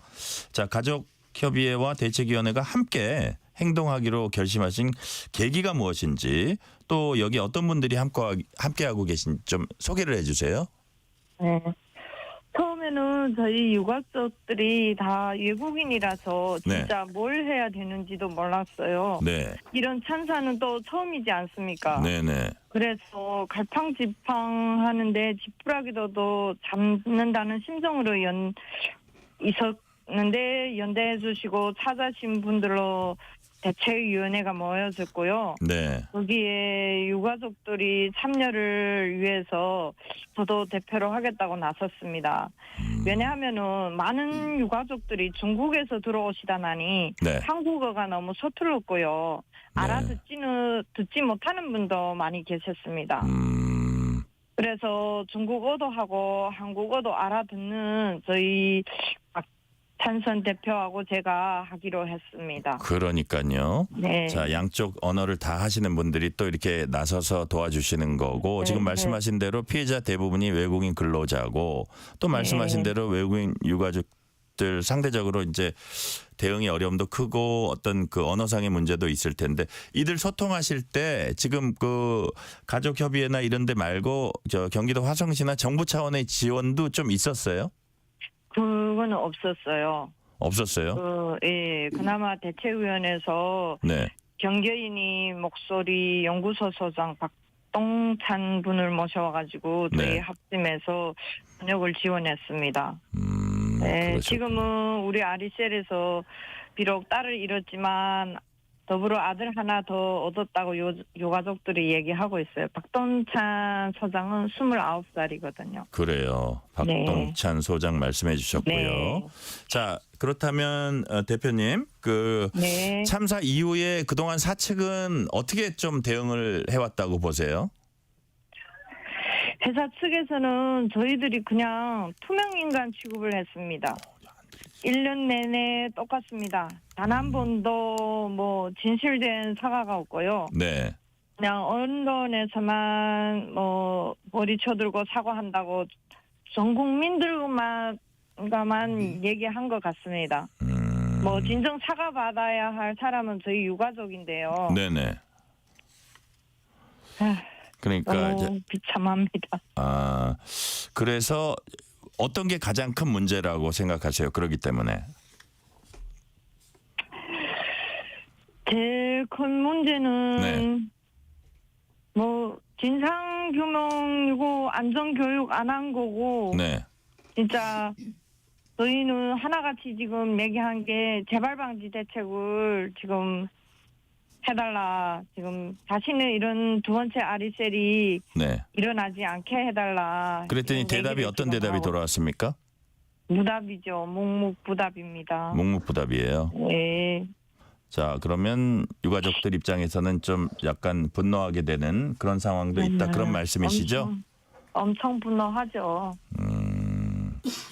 자, 말씀하신 대로 가족협의회하고 대책위원회는 지금까지 거리농성, 추모문화제, 면담 요청 등 다양한 방식의 투쟁을 벌여왔습니다. 최근엔 아리셀의 모회사 에스코넥 앞에서 이제 3개월 동안 시위를 이어갔습니다. 네, 주축농성했습니다. 저희. 그랬죠? 근데 이 과정에서 우리 이순희 대표님이 보시기에 가장 좀 의미 있었던 순간, 생각나는 순간은 어떤 순간이에요? 의미 있었다고는 진짜 좀 기억나는 순간. 이 의미 있다는 순간은 뭐 없는 것 같은데요. 뭐 하나도 1년 전하고 다른 게 하나도 없지 않습니까? 그래요. 그리고 뭐 투명인간 취급을 하는 거는 1년이 그 전에나 지금이나 뭐 똑같은 거고 여태껏 뭐 사과 한번 못 듣고 지금 이러고 있는데 사과를 해라 하니까 합의를 봐야 사과를 한대요. 네. 지금도 지금 사측에서는 그냥 합의 좀 해달라고 맨날 전화 오고 있어요. 그러면 사과하라고 네. 하니까 사과는 합의를 봐주면은 사과를 한다고 이렇게 얘기하고 있어요. 아, 사과부터 하라 그러니까 합의부터 하라 그러고 사과와 네. 합의를 서로 이렇게 막 먼저 해야 된다 이렇게 저쪽에서 주장하고 있다 그런 말씀이시네요. 네. 자, 지난해 정부가 2차례에 걸쳐서 외국인 근로자와 소규모 사업장 안전 강화 대책 발표했습니다. 역시 아까 말씀하신 대로 재발 방지 대책이 나오는 게 가장 중요하다고 보시는 거예요? 네. 그리고 진상규명도 아직 안 됐잖아요. 진상규명도 정확히 아직 안 됐. 책임자 처벌도 안 됐지. 예. 안전교육이 하나도 없었고 진짜 너무 참담합니다. 그러니까 어쨌든 희생된 사람이 제일 억울하지만 그 이후에 그런 것들이 하나도 바로잡아지지 네. 않았다 그런 말씀이시네요. 네. 자, 그렇다면 참사 이후 1년 동안 가장 크게 변한 건 어떤 거냐 여쭤보면 변한 건 없다 뭐 그런 말씀을 그렇죠. 하시는 것 같아요. 예, 변한 거 없습니다. 그냥 변했다는 게 유가족들이 삶이 없어졌어요. 뭐 매일 눈물과 한숨이 없으면 뭐 살지 못하고 우울증이나 화병으로 지금 다 고생하고 있고요. 네. 그냥 작년 6월 24일에 멈춰 있습니다. 유가족들은 작년 6월 24일 딱 1년 전이네요. 네. 그 시점에 그대로 멈춰 있는 그런 안타까운 네. 상황이다라는 말씀이에요. 네. 그래서 우리 이순희 대표님께 마지막으로 하나 여쭤볼게요. 네. 그렇다면 아리셀과 에스코넷 그리고 뭐 자치단체 화성시가 되겠죠. 그리고 정부에 하고 싶은 말씀이 있으시면 마지막으로 한 말씀 해주세요. 저희는 아리셀과 에스커넥에서는 박순관 대표가 책임지고 죄를 뉘우치고 유가족들께 진심 어린 사과를 바라고요. 네. 그 엄중 처벌을 바라지만 진짜 안전교육이 제일 중요하다고 생각됩니다. 말을 알아듣지 못해서 이런 참사를 당한 것도 아니고요. 네. 그러면 거기에 한국 정규직으로 계시는 5명도 똑같게 참사를 당했잖아요. 네네. 그러니까 그 당시에 그냥 안전교육이 잘 됐으면 그냥 도망가라 말 한마디만 했어도 42초간에 이런 참사가 없었을 거라고 생각됩니다. 네, 그러시군요. 네, 그리고 정부에 바라는 거는 네. 뭐 진짜 빠른 시일 내에 재발 방지 대책을 내놓으셔서 다시는 2차 아리셀이 없도록 하고요. 네. 뭐 회사에서 들었던 아리셀 무슨 화재 보험이든 유가족들에게 드릴 수 있는 보상을 빨리 하게끔 도와주시면 대단히 감사하겠습니다. 잘 알겠습니다. 오늘 말씀은 여기까지 듣겠습니다. 지금까지 네. 이순희 아리셀 산재피해 가족협의회 공동 대표였습니다. 말씀 감사합니다. 감사합니다. 자, 다음으로는 이어서 아리셀 중대재해참사 법률지원단장으로 활동하고 계시는 신하나 변호사님과 얘기 나눠보겠습니다. 신하나 변호사님 스튜디오에 나와 계십니다. 어서 오세요. 안녕하십니까. 자, 이제 우리 이순희 공동대표님 얘기하시는 건 잘 들으셨잖아요. 보니까 사과 하나 없었다. 재발 대책도 없다. 안전교육도 없다. 아주 정말 참담하다 이런 네. 그 말씀을 해주셨는데 자, 참사 1주기 맞아서 지난주에는 토론회 추모대회, 오늘은 참사 현장에서 현장 추모제. 우리 신하나 변호사님 많이 바쁘셨겠어요. 일이 어느 정도 해결이 돼서 일단락이 됐으면 이렇게 예. 바쁘지 않았을 텐데 예. 여전히 현실이 그대로다 보니까 아무래도 좀 일정들이 많았습니다. 그러시군요. 자, 이게 일이 해결되고 그랬으면 조금 편안하게 뭐 이게 일주기를 편안하게 맞을 수는 없지만 여하튼 조금 더 이렇게 이렇게까지 무거운 네. 마음으로 맞이하지는 않을 수도 있었을 텐데 네. 그렇진 못하다는 말씀을 해주셨고요.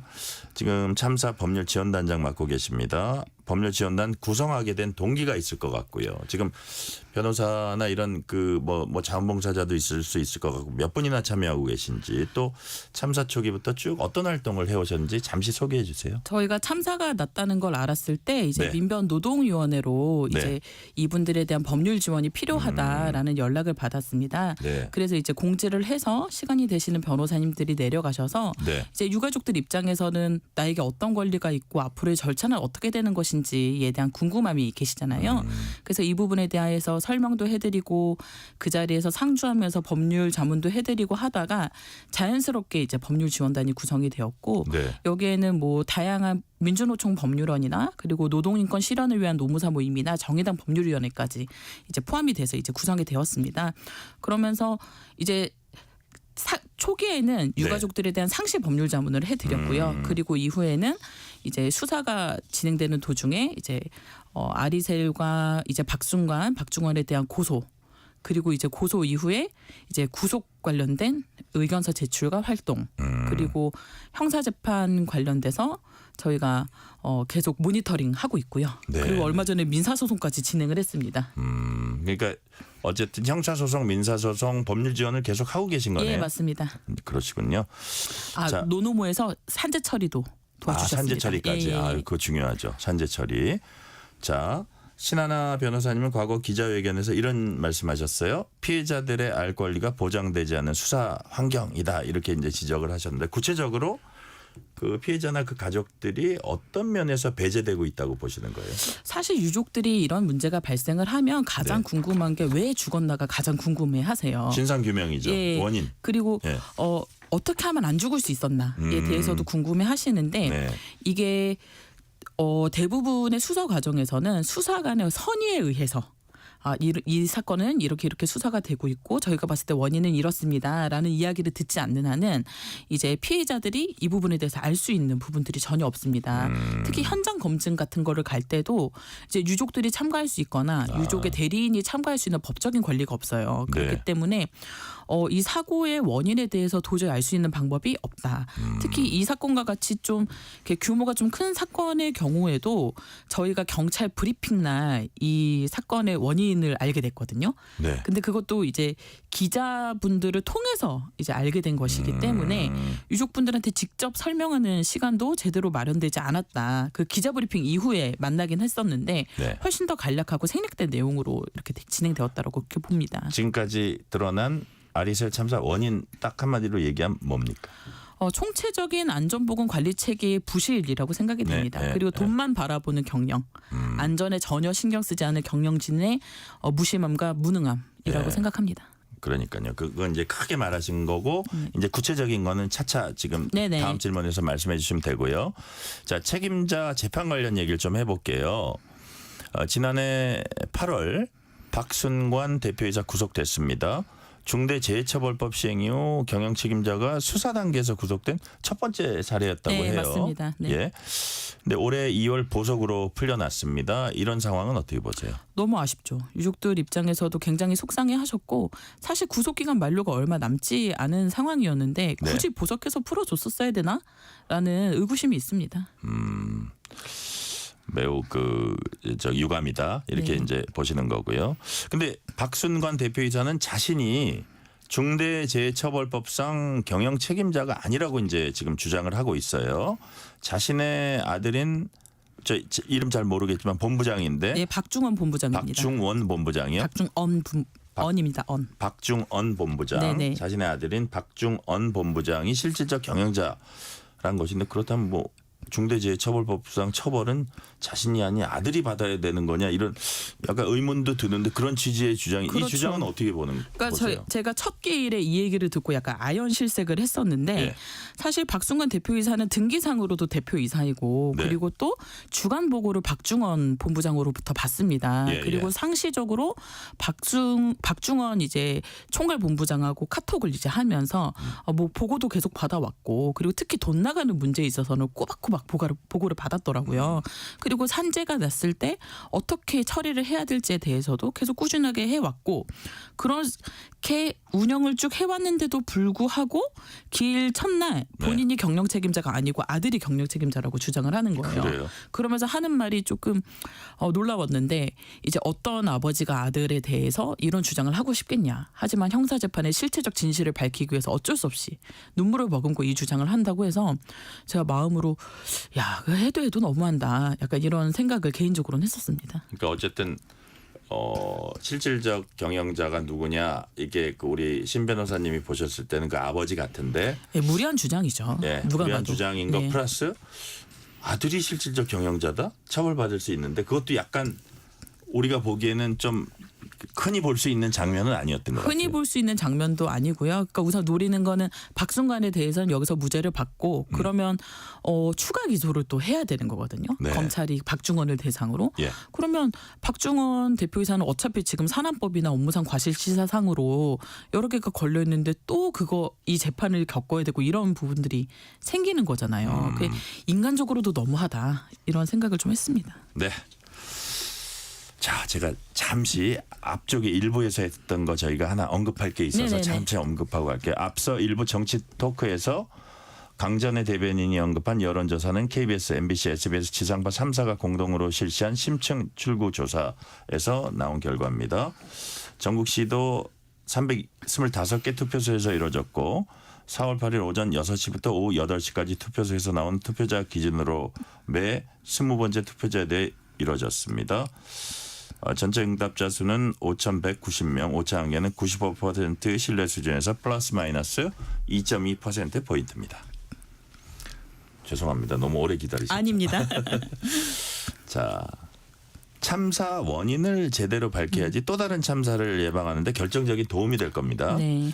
자, 아까 말씀하신 총체적으로 말씀해 주셨는데 참사 원인 조금 구체적으로 말씀해 주시면 어떤 겁니까? 너무 여러 개의 원인이 겹쳐 있어서 어디부터 복합적이군요. 말해야 될지가 참 어렵기도 한데 네. 우선 첫 번째로는 이 아리셀이라는 회사가 에스코넥 전지사업부가 이제 독립이 돼서 만들어진 회사거든요. 네네. 근데 그때부터 여기는 리튬 1차 전지를 만들 수 있는 기술력도 그리고 능력도 되지 않는다라고 좀 생각이 되는 바가 있습니다.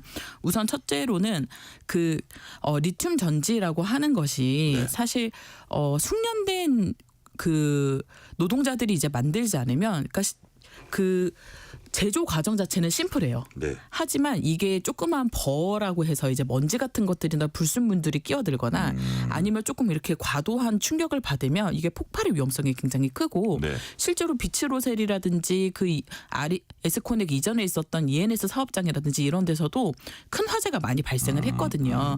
그렇기 때문에 노동자들 관리도 잘 된 상태에서 이 공정에 대해서 만전을 다해서 만들어야 됩니다. 근데 실제로 지금 재판 과정에서도 계속 주장하는 게 뭐냐면 이거는 숙련된 노동자가 필요 없다. 누구나 만들 수 있는 것이다. 이런 주장을 하고 있는데 그거 자체가 리튬 전지 제작에 대해서 아주 잘못된 시각을 가지고 있다는 생각이 들고요. 그리고 두 번째로는 그렇기 때문에 불량품이 많이 늘어난 겁니다. 불량품이 늘어났다. 그리고 불량품이 늘어난 이유는 제가 아까 말씀드렸지만 미숙련 공이 많이 투입이 된 거잖아요. 미숙련 공이 많이 투입이 된 이유는 여기가 거짓말을 해서 군납 비리를 통해서 그러니까 이제 국방부를 속여서 시료를 바꿔치기 하고 데이터를 바꿔치기 해서 납품을 해냈단 말이에요. 따냈어요. 네, 거짓말로 따낸 거죠. 그러니까 능력이 안 되는데 이 시험을 통과해서 이걸 따내니까 이제 자꾸 시험 분량이 성적서도 조작했다?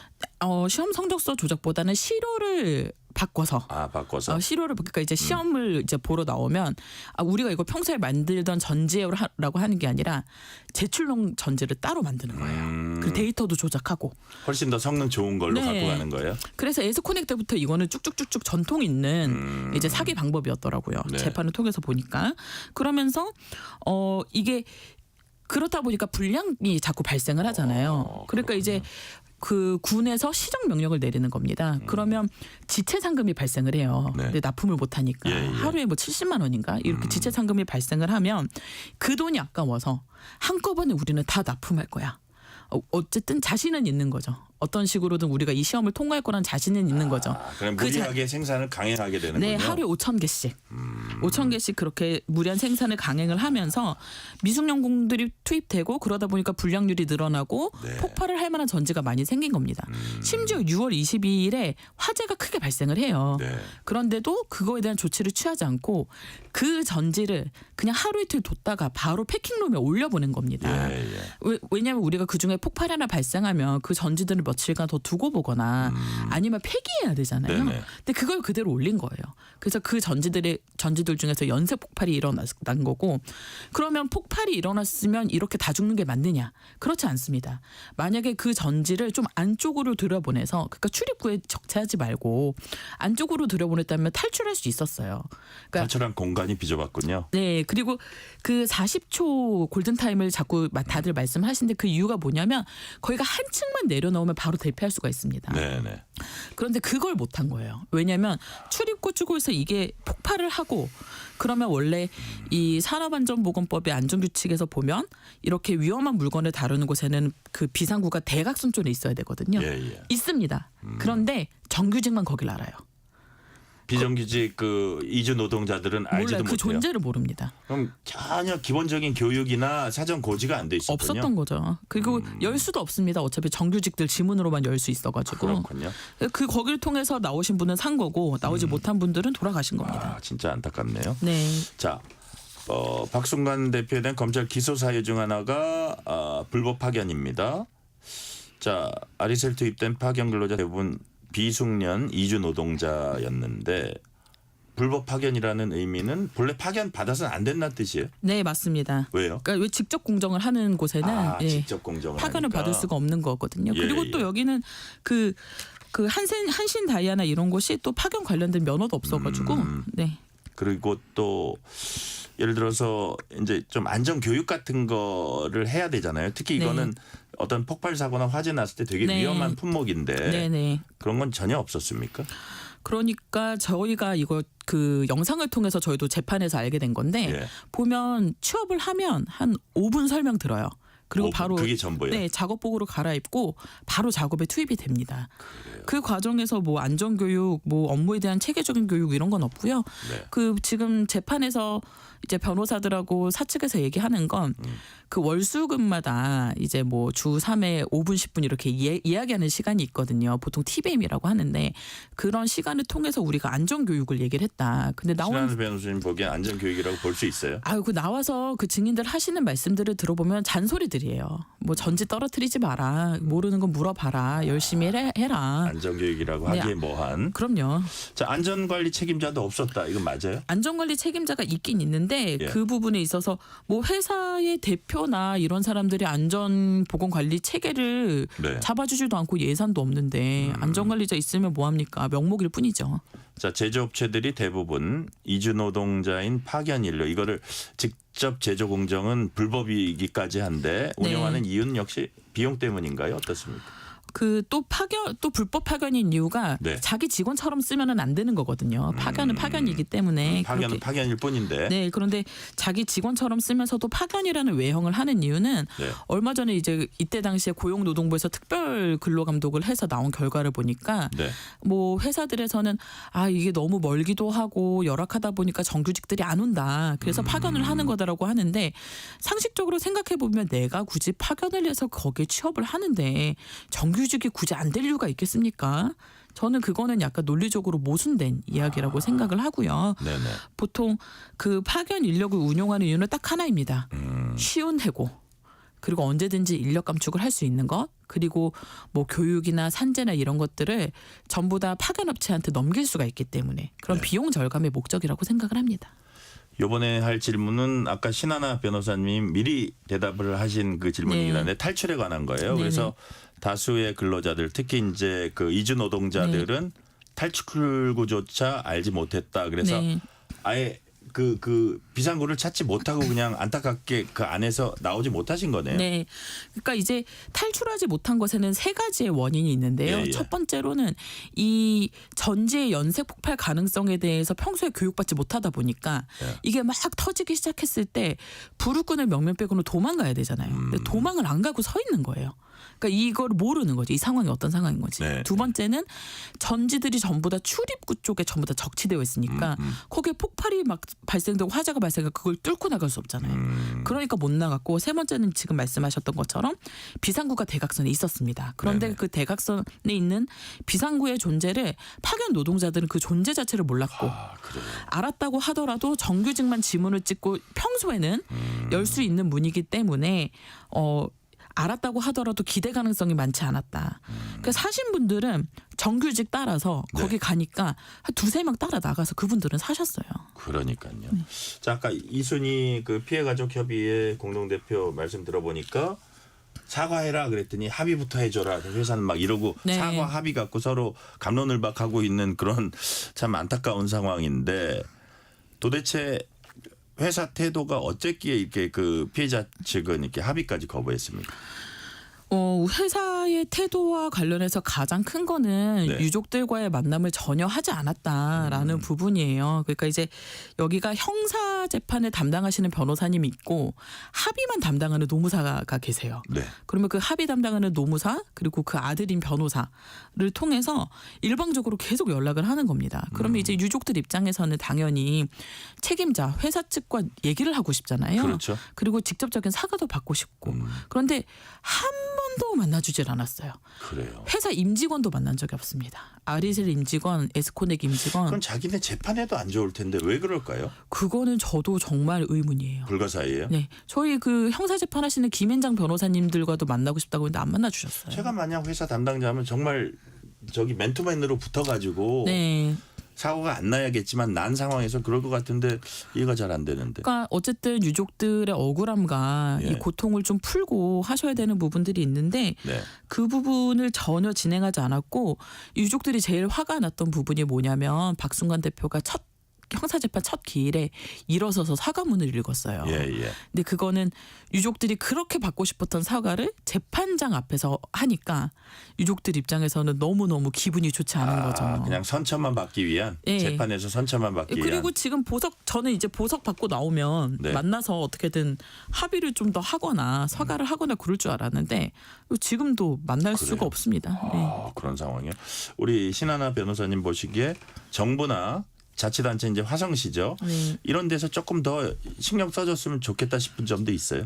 지난번에 경기도와 화성시에서 사실 유족들에 관한 여러 지원들을 해주셨고 저는 그것들이 힘이 많이 됐다고 그래요? 봐요. 예, 하지만 예. 아직 뭐 유족들에 대해서 지원을 해줄 때 좀 더 세심하게 이제 살펴봐야 될 것들은 있지만 그 부분들에 대해서는 유족들의 의견을 좀 많이 들어보시면 좋을 것 같고 네, 네. 그리고 또 여러 가지 정부 대책과 관련해서는 정말 할 말이 많은데 그래요. 여러 가지 그때에도 정부가 이제 냈던 대책들은 네.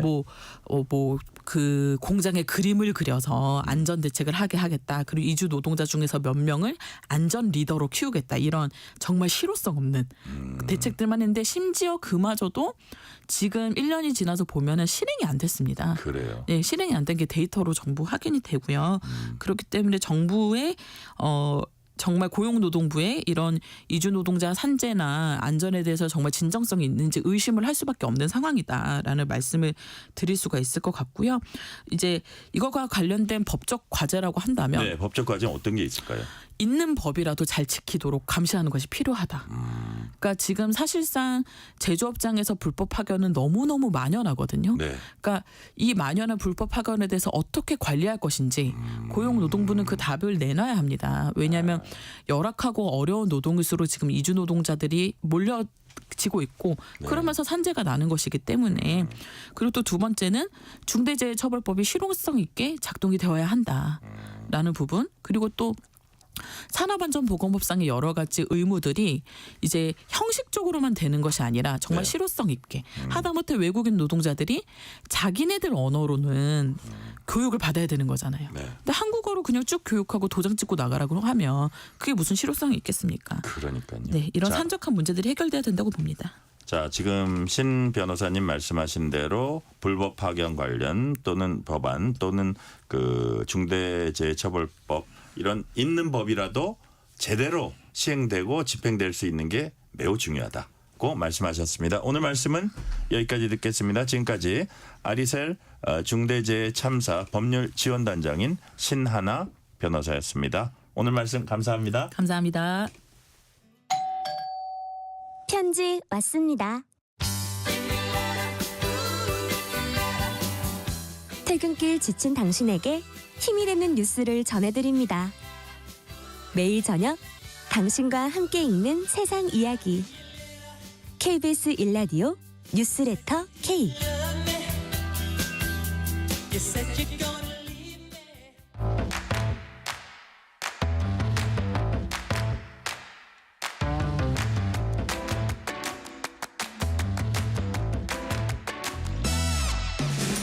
오늘 가장 뜨거운 뉴스, 화제 소식 쏙쏙 골라서 전해드립니다. 뉴스레터 브리핑. 오늘은 한국일보 김도형 기자 나오셨습니다. 김도형 기자님 어서 오세요. 안녕하세요.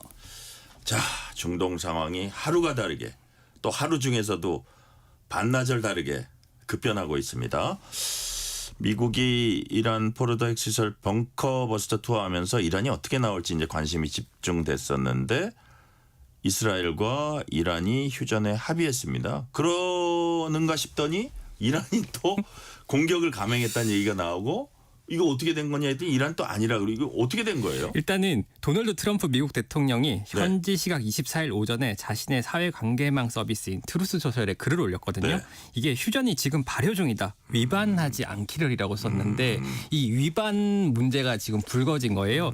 그 트럼프 대통령이 글을 올린 지 얼마 지나지 않아서 이스라엘이 이란이 휴전 합의를 어기고 2기의 탄도미사일을 발사했다고 주장을 했고요. 네. 그리고 이거를 휴전 위반이라고 규정을 했습니다.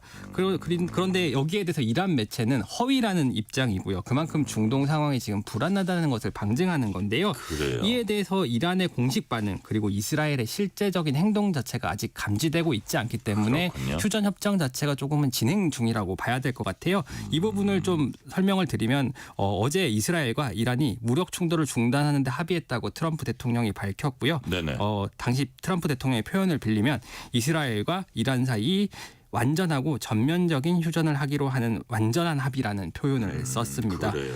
이스라엘이 지난 12일에 이란을 폭격한 지 12일 만이고요. 트럼프 대통령은 12일 전쟁의 공식 종료를 기념하게 될 것이라고도 했습니다. 네, 이게 이제 트럼프 대통령의 생각이고 근데 그렇다면 휴전협정은 언제쯤 체결될 수 있는 건지 체결되긴 하는 건지 우리가 조금 더 지켜봐야 될 것 같은 어떤 유동적이라고 봐야 할 것 같아요. 예, 맞습니다. 네. 자, 그러면 트럼프 대통령이 뭐라 그럴까요? 좀 위반하지 않기를 뭐 이런 표현을 또 쓰기도 했어요. 예. 그 부분은 또 어떻게 되는 거예요? 이제 이게 왜냐하면 돌발 변수 없이 좀 이행될지를 지켜봐야 되는 건데 예. 방금 상황도 돌발 변수라고 볼 수가 있잖아요. 그렇군요. 이게 왜냐하면 이 종전안이라는 것 자체가 3단계의 종전안입니다. 일단 양국이 6시간 이내에 최종 임무를 마친 후에 네. 이란이 먼저 대이스라엘 공격을 중단하고 그로부터 12시간이 지난 시점에 이스라엘도 12시간 동안 이란에 대한 공격을 멈춰야 되는 거예요. 근데 네. 이 상황에서 지금 이스라엘이 이란이 자신들을 공격했다고 주장한 게 지금 상황인 거고요. 그러니까요. 그러니까 이제 이란의 휴전이 시작된 시점부터 24시간 후에 전쟁이 공식적으로 끝난다는 건데 상황을 더 지켜봐야 되는 그런 그러니까요. 상황이 펼쳐진 거죠. 일단 그 휴전이 얼마나 지속되게 되는지 이 부분은 조금 더 지켜봐야 될 것 같고 또 양국 간 그 전에 이제 공격을 하니 많이 하기 이전에도 양국 간 미묘한 입장차가 있을 수 있어요. 그 전에 이스라엘 쪽 장관이라든지 이란 쪽 장관이라든지 무슨 입장 같은 거 나타낸 게 좀 있었습니까? 예, 그 휴전에 대해서 일단은 네. 좀 받아들이는 분위기가 감지가 됐었거든요. 이스라엘 디아스포라의 장관인 아미차이 치클리는 트럼프 대통령과 베냐민 네타냐후 이스라엘 총리의 결단에 감사하다는 글을 올렸는데요. 네. 사실상 휴전을 확인해 준 걸로 보이는 대목이고요. 그래요? 이란도 사실은 비슷한 입장이었어요. 이제 외무장관이 예. 이스라엘이 오전 4시까지 이란 국민에 대한 불법적인 침략을 멈춘다면 이란은 추가 대응을 할 의도가 없다라고 말했습니다. 현재까지 휴전이나 군사작전 중단에 관한 합의는 존재하지 않는다고도 밝혔지만 네. 이란 고위 당국자가 휴전에 동의했다라는 보도도 상당수 이어졌었습니다. 그러니까요. 예. 그래서 그런 보도가 이어지니까 이게 이제 국제 유가에 좀 영향을 미쳤다고 보는데 실제로 원유값이 좀 떨어졌어요? 예, 블룸버그 통신에 따르면요. 8월물 서부 텍사스산 원유 선물 가격이 한국 시간 24일 오전을 기준으로 했을 때 네. 전장 대비 4.98% 급락해서 65.1달러의 거래가 되고 있거든요. 네. 20일에 종가가 73.84달러였는데 11.83%나 급락을 한 셈입니다. 그러니까 이달 13일에 이스라엘이 이란을 공격하기 전에는 배럴당 65달러 수준이었는데 네. 무력 청돌 이전 수준으로 돌아간 겁니다. 앞서 말씀드렸듯이 이란의 보복 공격이 주변국에 주둔하고 있는 미군 기지에 한정이 됐고요. 네. 주요 원유 수송로인 호르무즈 해협 봉쇄까지 이어지지 않을 거라는 기대가 반영된 겁니다. 네. 중동발 휴전 합의 소식은 우리 주식시장에도 호재였습니다. 코스피가 3,100선 돌파한 소식 이거 좀 간단하게 정리해 주세요. 예, 오늘 코스피가 전 거래일보다 89.17% 오른 3,103.64의 장을 마쳤습니다. 네. 그리고 코스닥 지수도 전 거래일보다 16.14포인트 오른 800.93의 거래를 마쳤고요. 원달러 환율은 전 거래일 주가 거래 종가보다 24원 10전 내린 1,360원 20전의 주간 거래를 마감했습니다. 네. 주제를 좀 바꿔볼게요. 새 정부가 퇴직연금을 모든 사업장에 의무화하는 방안을 추진하기로 했습니다. 그러면 우리가 일시금으로 받던 그 퇴직금은 없어지는 거예요? 예, 실제로 이 방안이 현실화되면은 일시금으로 받던 퇴직금이 없어지게 됩니다. 상당한 변화네요. 예, 예. 고용노동부가요 퇴직연금의 그 국민연금과 같은 공적연금 성격을 이제 부여하기 위해서 모든 사업장에 의무화하는 방안을 최근 국정기획위원회에 보고를 했습니다. 네. 일시로 받는 퇴직금 제도를 없애고 퇴직연금으로 일원화하겠다는 뜻입니다.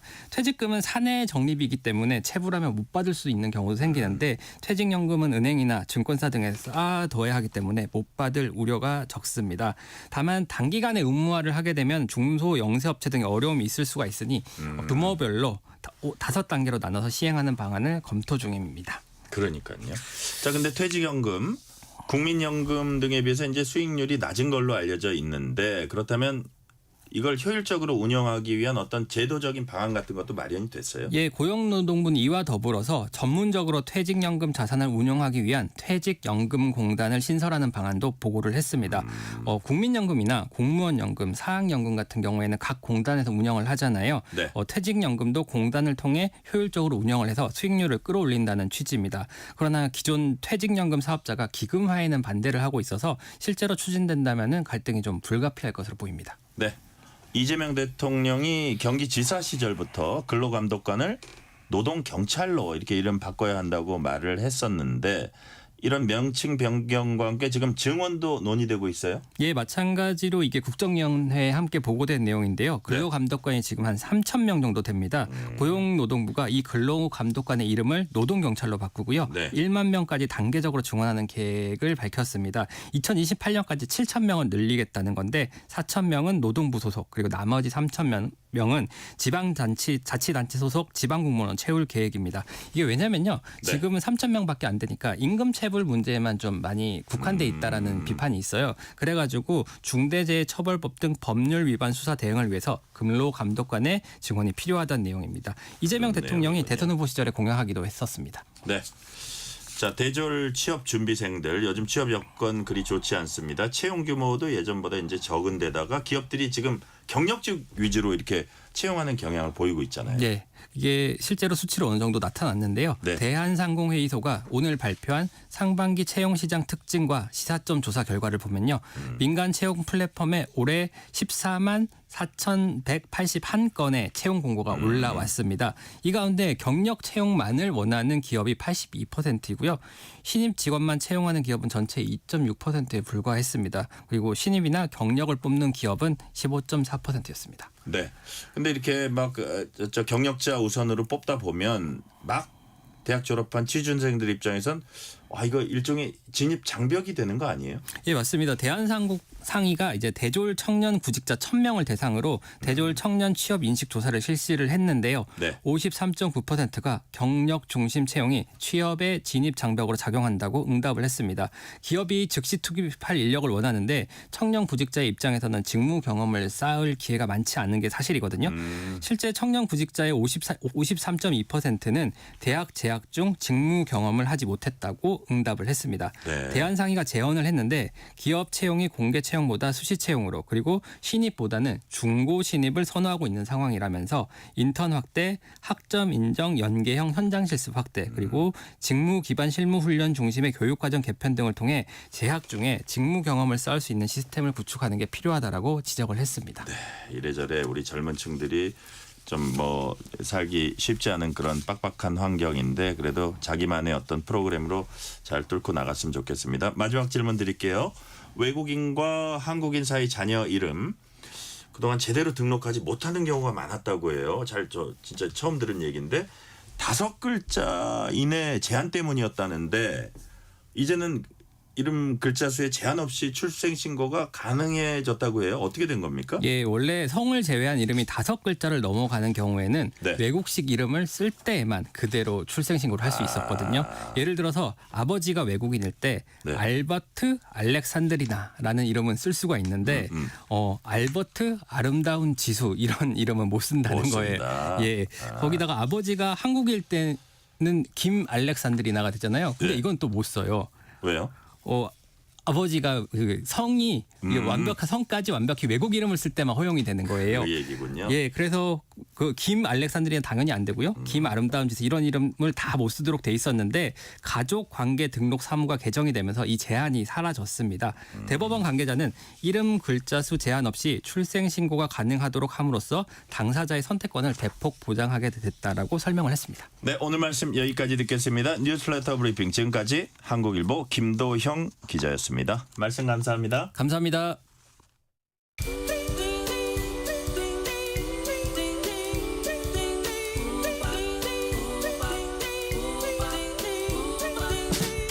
오늘 하루 뉴스를 정리해주는 다정한 편지 한 통. KBS 1라디오 뉴스레터 K.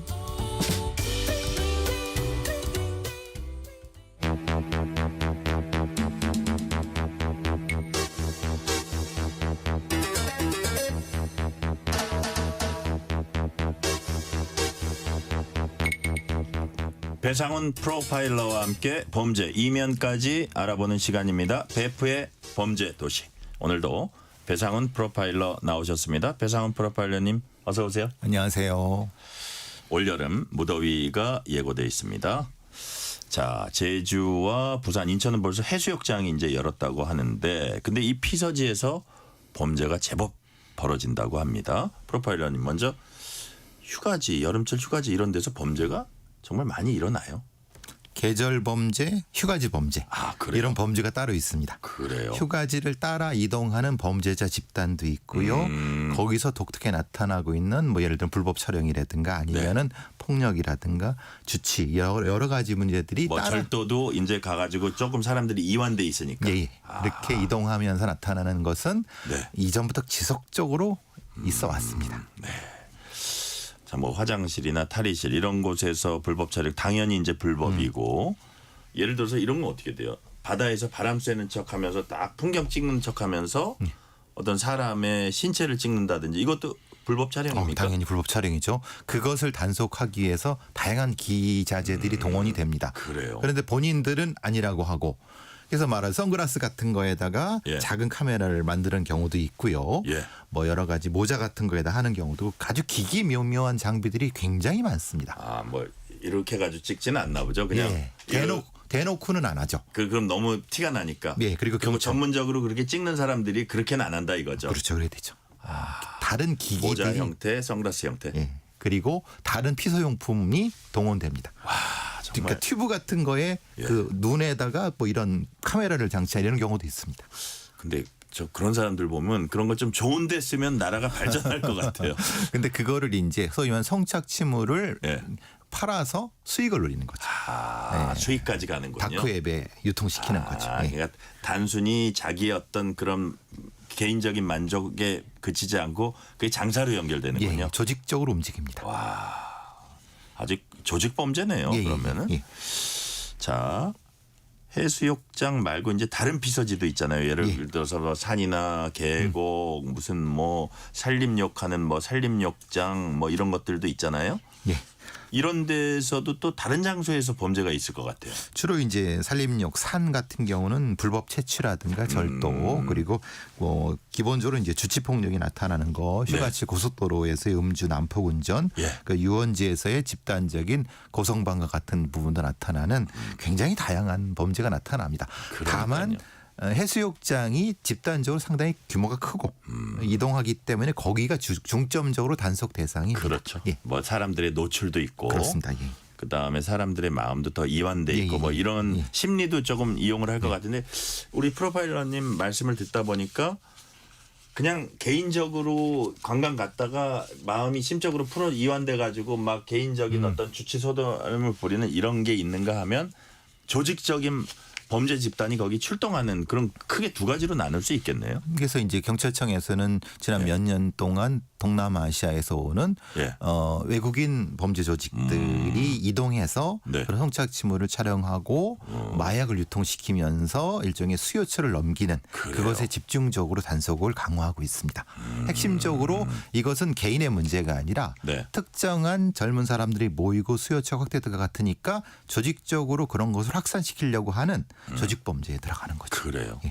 그래서 이제 만약에 이제 해수욕장 같은 경우에 경찰 인력이 이제 배치될 텐데 예를 들어서 해양 경찰, 우리가 말하는 그냥 경찰, 119 소방관 뭐 다 어쨌든 그 뭐 대비 상태입니까? 어떤 상태입니까? 조금 이 해수욕장이 애매합니다. 저기 섞여 있는데요. 육지는 육상경찰입니다. 그런데 그거는 이제 경비지 만약에 구조는 소방관들이 합니다. 물에 빠지나 이런 것은. 근데 바다 쪽은 해양경찰입니다. 관할이 다 다릅니다. 그러니까요. 그런데 이런 형태의 그 여름 경찰서나 이런 거에서는 기본적으로 같이 모여서 미리 이 휴가철 이전에 회의를 합니다. 관계기관 합동회의. 합동회의를 해갖고 어떻게 할 것인가, 인력을 어떻게 배치할 것인가, 그리고 어디까지를 어떻게 할 것인가에 대한 거를 사전에 많이 하고 지금 이제 개장하기 전에 이미 다 계획이 짜여져 있습니다. 그러니까요. 사각지대가 안 나올 수 있도록 해양경찰과 경찰 119가 같이 이제 관계기관 합동회의도 한다는 말씀이시고 이제 해수욕장만 해도 전국에 300개 가까이 된다고 해요. 뭐 근데 이제 뭐 산림욕장도 있고 계곡도 있고 뭐 각종 축제도 많잖아요. 락 페스티벌도 많이 하죠. 그럼 거긴 막 분위기 더 이완되고 거기 또 범죄 조직들도 갈 것 같은 생각도 드는데 현실적으로 피서지에 경찰들이 충분히 이렇게 인력이 배치될 수 있습니까? 이제 과거에는 뭐 예를 들면 인천경찰청이라든가 이제 해안가를 끼고 있는 지방경찰청에서는 이제 특별한 여름경찰관서라는 걸 운영을 합니다. 이거는 이제 비상설 조직 같은 형태이거든요. 근데 문제는 그것이 그 사람들이 다 경찰이에요? 아니면 다른 인력도 보충받아요? 경찰이 기본적으로 다 경찰. 문제는 이제 여기만 하면 안 되죠. 왜냐하면 인천시라든가 아니면 관계 지방 행정 조직도 들어가야 되는데 사실 그렇게 되면은 다른 행정 업무가 사실은 문제가 될 수 있기 때문에 이건 약간의 서로 간에 뭐라고 하나 조금 미루는 건 아닌데 서로 간에 약간씩 좀 협조가 잘 돼야 되는 부분이거든요. 그러니까요. 경찰한테만 혼자 너희가 다 해라 이럴 상황은 아니에요. 왜냐하면 예를 들어 자치단체도 사법경찰관들이 또 있으니까. 그렇죠. 그런데 인천경찰청이 과거에 비해서는 좀 줄이는 것 같습니다. 왜냐하면 거기에 너무 집중하면 인천경찰청이 사실은 바닷가만 있는 것이 아니라 다른 쪽도 있으니까. 부산경찰청은 더더욱 그렇겠네요. 더더욱 그러니까 이게 사실은 좀 논란의 지점입니다. 왜냐하면 그 휴가철이라고 거기에 집중하면 나머지 차는 어떻게 할 것인가에 대한. 그러면 임시 고용직을 해야 되느냐? 그럼 그 돈은 누가 내야 되냐? 그럼 지자체가 될 것이냐? 지자체는 또 안 되죠. 임시 고용직이면 약간 그 뭐 경비회사나 뭐 이런 분들 그렇죠. 고용하는 거예요. 그 여름철만. 근데 그거는 흔히 말하는 예를 들면 부산시 의회라든가 아니면 인천시 이런 게 이게 좀 그런 걸 특별 회계를 써야 되거든요. 그런 돈이 들어가군요. 근데 그것이 선뜻 지갑을 열지는 않지 않습니까? 자치단체가 여기저기 돈이 쓸 때가 많은데. 그래서 사실은 좀 이 여름 경찰관서라는 거 운영에 서로 조금 약간씩 그런 좀 미묘한 부분이 있는 것 같습니다. 분명히 필요합니다. 왜냐하면 사실은 아시다시피 광안리 해수욕장이 엄청나게 많은 인파가 오는데 그거 이 감당 못 하거든요. 그러니까 사실은 해야 되는데 누구 돈을 할 것인가. 그러니까요. 자. 지난주 이 시간에 우리가 나눈 주제가 마약 범죄 얘기였습니다. 야, 이 여름철 피서지 페스티벌? 야, 이거 마약 괜찮을까? 이런 생각도 그냥 제가 그냥 추상적인 생각이지만 언뜻 드는데 외국인들이 밀수해오는 마약량 지금 기본적으로 늘어난 추세인데 휴가지에서도 좀 이런 것의 유통을 경찰이 면밀하게 보겠죠? 면밀하게 보는데 네. 워낙 포화 상태의 이제 휴가지 인원이 오니까 사실 감당이 쉽지 않습니다. 그러니까요. 왜냐하면 그들이 술을 마시는 건지 마약을 하는 이걸 구분을 어떻게 하겠습니까? 그러니까요. 예를 들면 분명히 해야 됩니다만은 섞여 들어온 부분에서 사실은 좀 약간의 비는 부분도 존재하거든요. 그러니까 그것을 면밀히 지금 찾으려고 많이 하고 있는데 아무래도 좀 그 인력 부족과 그리고 어떤 그걸 탐지하는 부분에서 좀 부족한 부분이 있고 워낙 많은 인원이 집중적으로 왔다가 가기 때문에 네. 그 부분에 대해서는 조금 다른 대책이 필요한 부분은 있는 것 같습니다. 그러니까요. 뭐 전반적인 이렇게 루트를 추적하는 것도 있지만 요즘 젊은 층들은 인스타나 이런 것들 많이 이용하는 거 그런 것도 주목할 것 같아요. 그렇죠. 경찰이. 맞습니다. 예. 그죠? 자, 마약뿐 아니라 불법 촬영 범죄자들도 막 동남아 같은 데서 원정 그 범죄하러 온다? 그런 것도 있어요. 예, 그래서 그 입 출입국 할 때 리스트를 가지고 예. 1차적으로 걸러냅니다. 그러니까 이 기존에 왔던 어떤 그 리스트가 있거든요. 그런데 그러니까 그쪽에서도 사실은 새로운 인물을 또 캐스팅하는 이게 숨바꼭질이 지금 이제 되고 있는 거죠. 예. 그렇군요. 자, 우리가 지금까지 나눈 얘기들 쭉 정리해 보면은 그 사소한 다툼, 주치 논란 뭐 이런 거는 좀 그렇다고 쳐도 불법 촬영, 성범죄, 마약 범죄. 자, 이렇게 여름 피서지에는 다양한 범죄 유형이 있다고 말씀해 주셨습니다. 우리가 본의 아니게 이런 상황을 맞닥뜨리게 되면 어떻게 해야 될까요? 지나치지 마시고 반드시 인근에 있는 경찰관서에 신고를 하셔야 되고요. 본인이 이걸 안 하게 되면 본인도 의도치 않게 이 흔히 말하는 접촉이 될 수 있는 부분이 있습니다. 그러니까 자신은 별거 아니라고 생각했지만은 사실은 다른 어떤 이유 때문에 이게 관계될 수가 있거든요. 그러니까 반드시 신고하시고 충분히 쉬시고 노십시오. 대신 관련된 부분은 적극적으로 신고해 주시는 신고 정신도 필요하다. 그러니까요. 이건 뭐지 할 때는 일단 본인이 그거를 혼자서 감당하려고 하지 말고 빨리 신고해라. 예. 그리고 바로 눈앞에 관련된 그 이 경찰관이라든가 아니면 구조요원들이 있습니다. 한마디만 건네서 도움을 요청하면 반드시 됩니다. 자, 우리가 지금 쭉 얘기를 나눠보니까 마지막 질문 드릴게요. 해수욕장 대표 범죄 어쨌든 겉으로 드러난 거는 여러 가지 기기묘묘한 방법을 쓰긴 하지만 불법 촬영이다 이렇게 이제 우리가 얘기를 하잖아요. 이것도 또 기술이 빠르게 변하고 아이디어도 막 만발하고 있어서 여기에 대한 대응도 쉽지 않은데 여기에 대한 수사 기법도 좀 따라가려고 노력을 하고 있나요? 아무래도 한국 경찰은 드론을 많이 이용합니다. 드론을 띄운 다음에 거기서 이제 일정 정도 행동이 수상한 사람들 행동 수상하고 그 사람들의 각도를 보나요? 예. 그러니까 말하자면 마약이라든가 아니면 불법 촬영하는 사람들은 지향점이 분명히 다르거든요.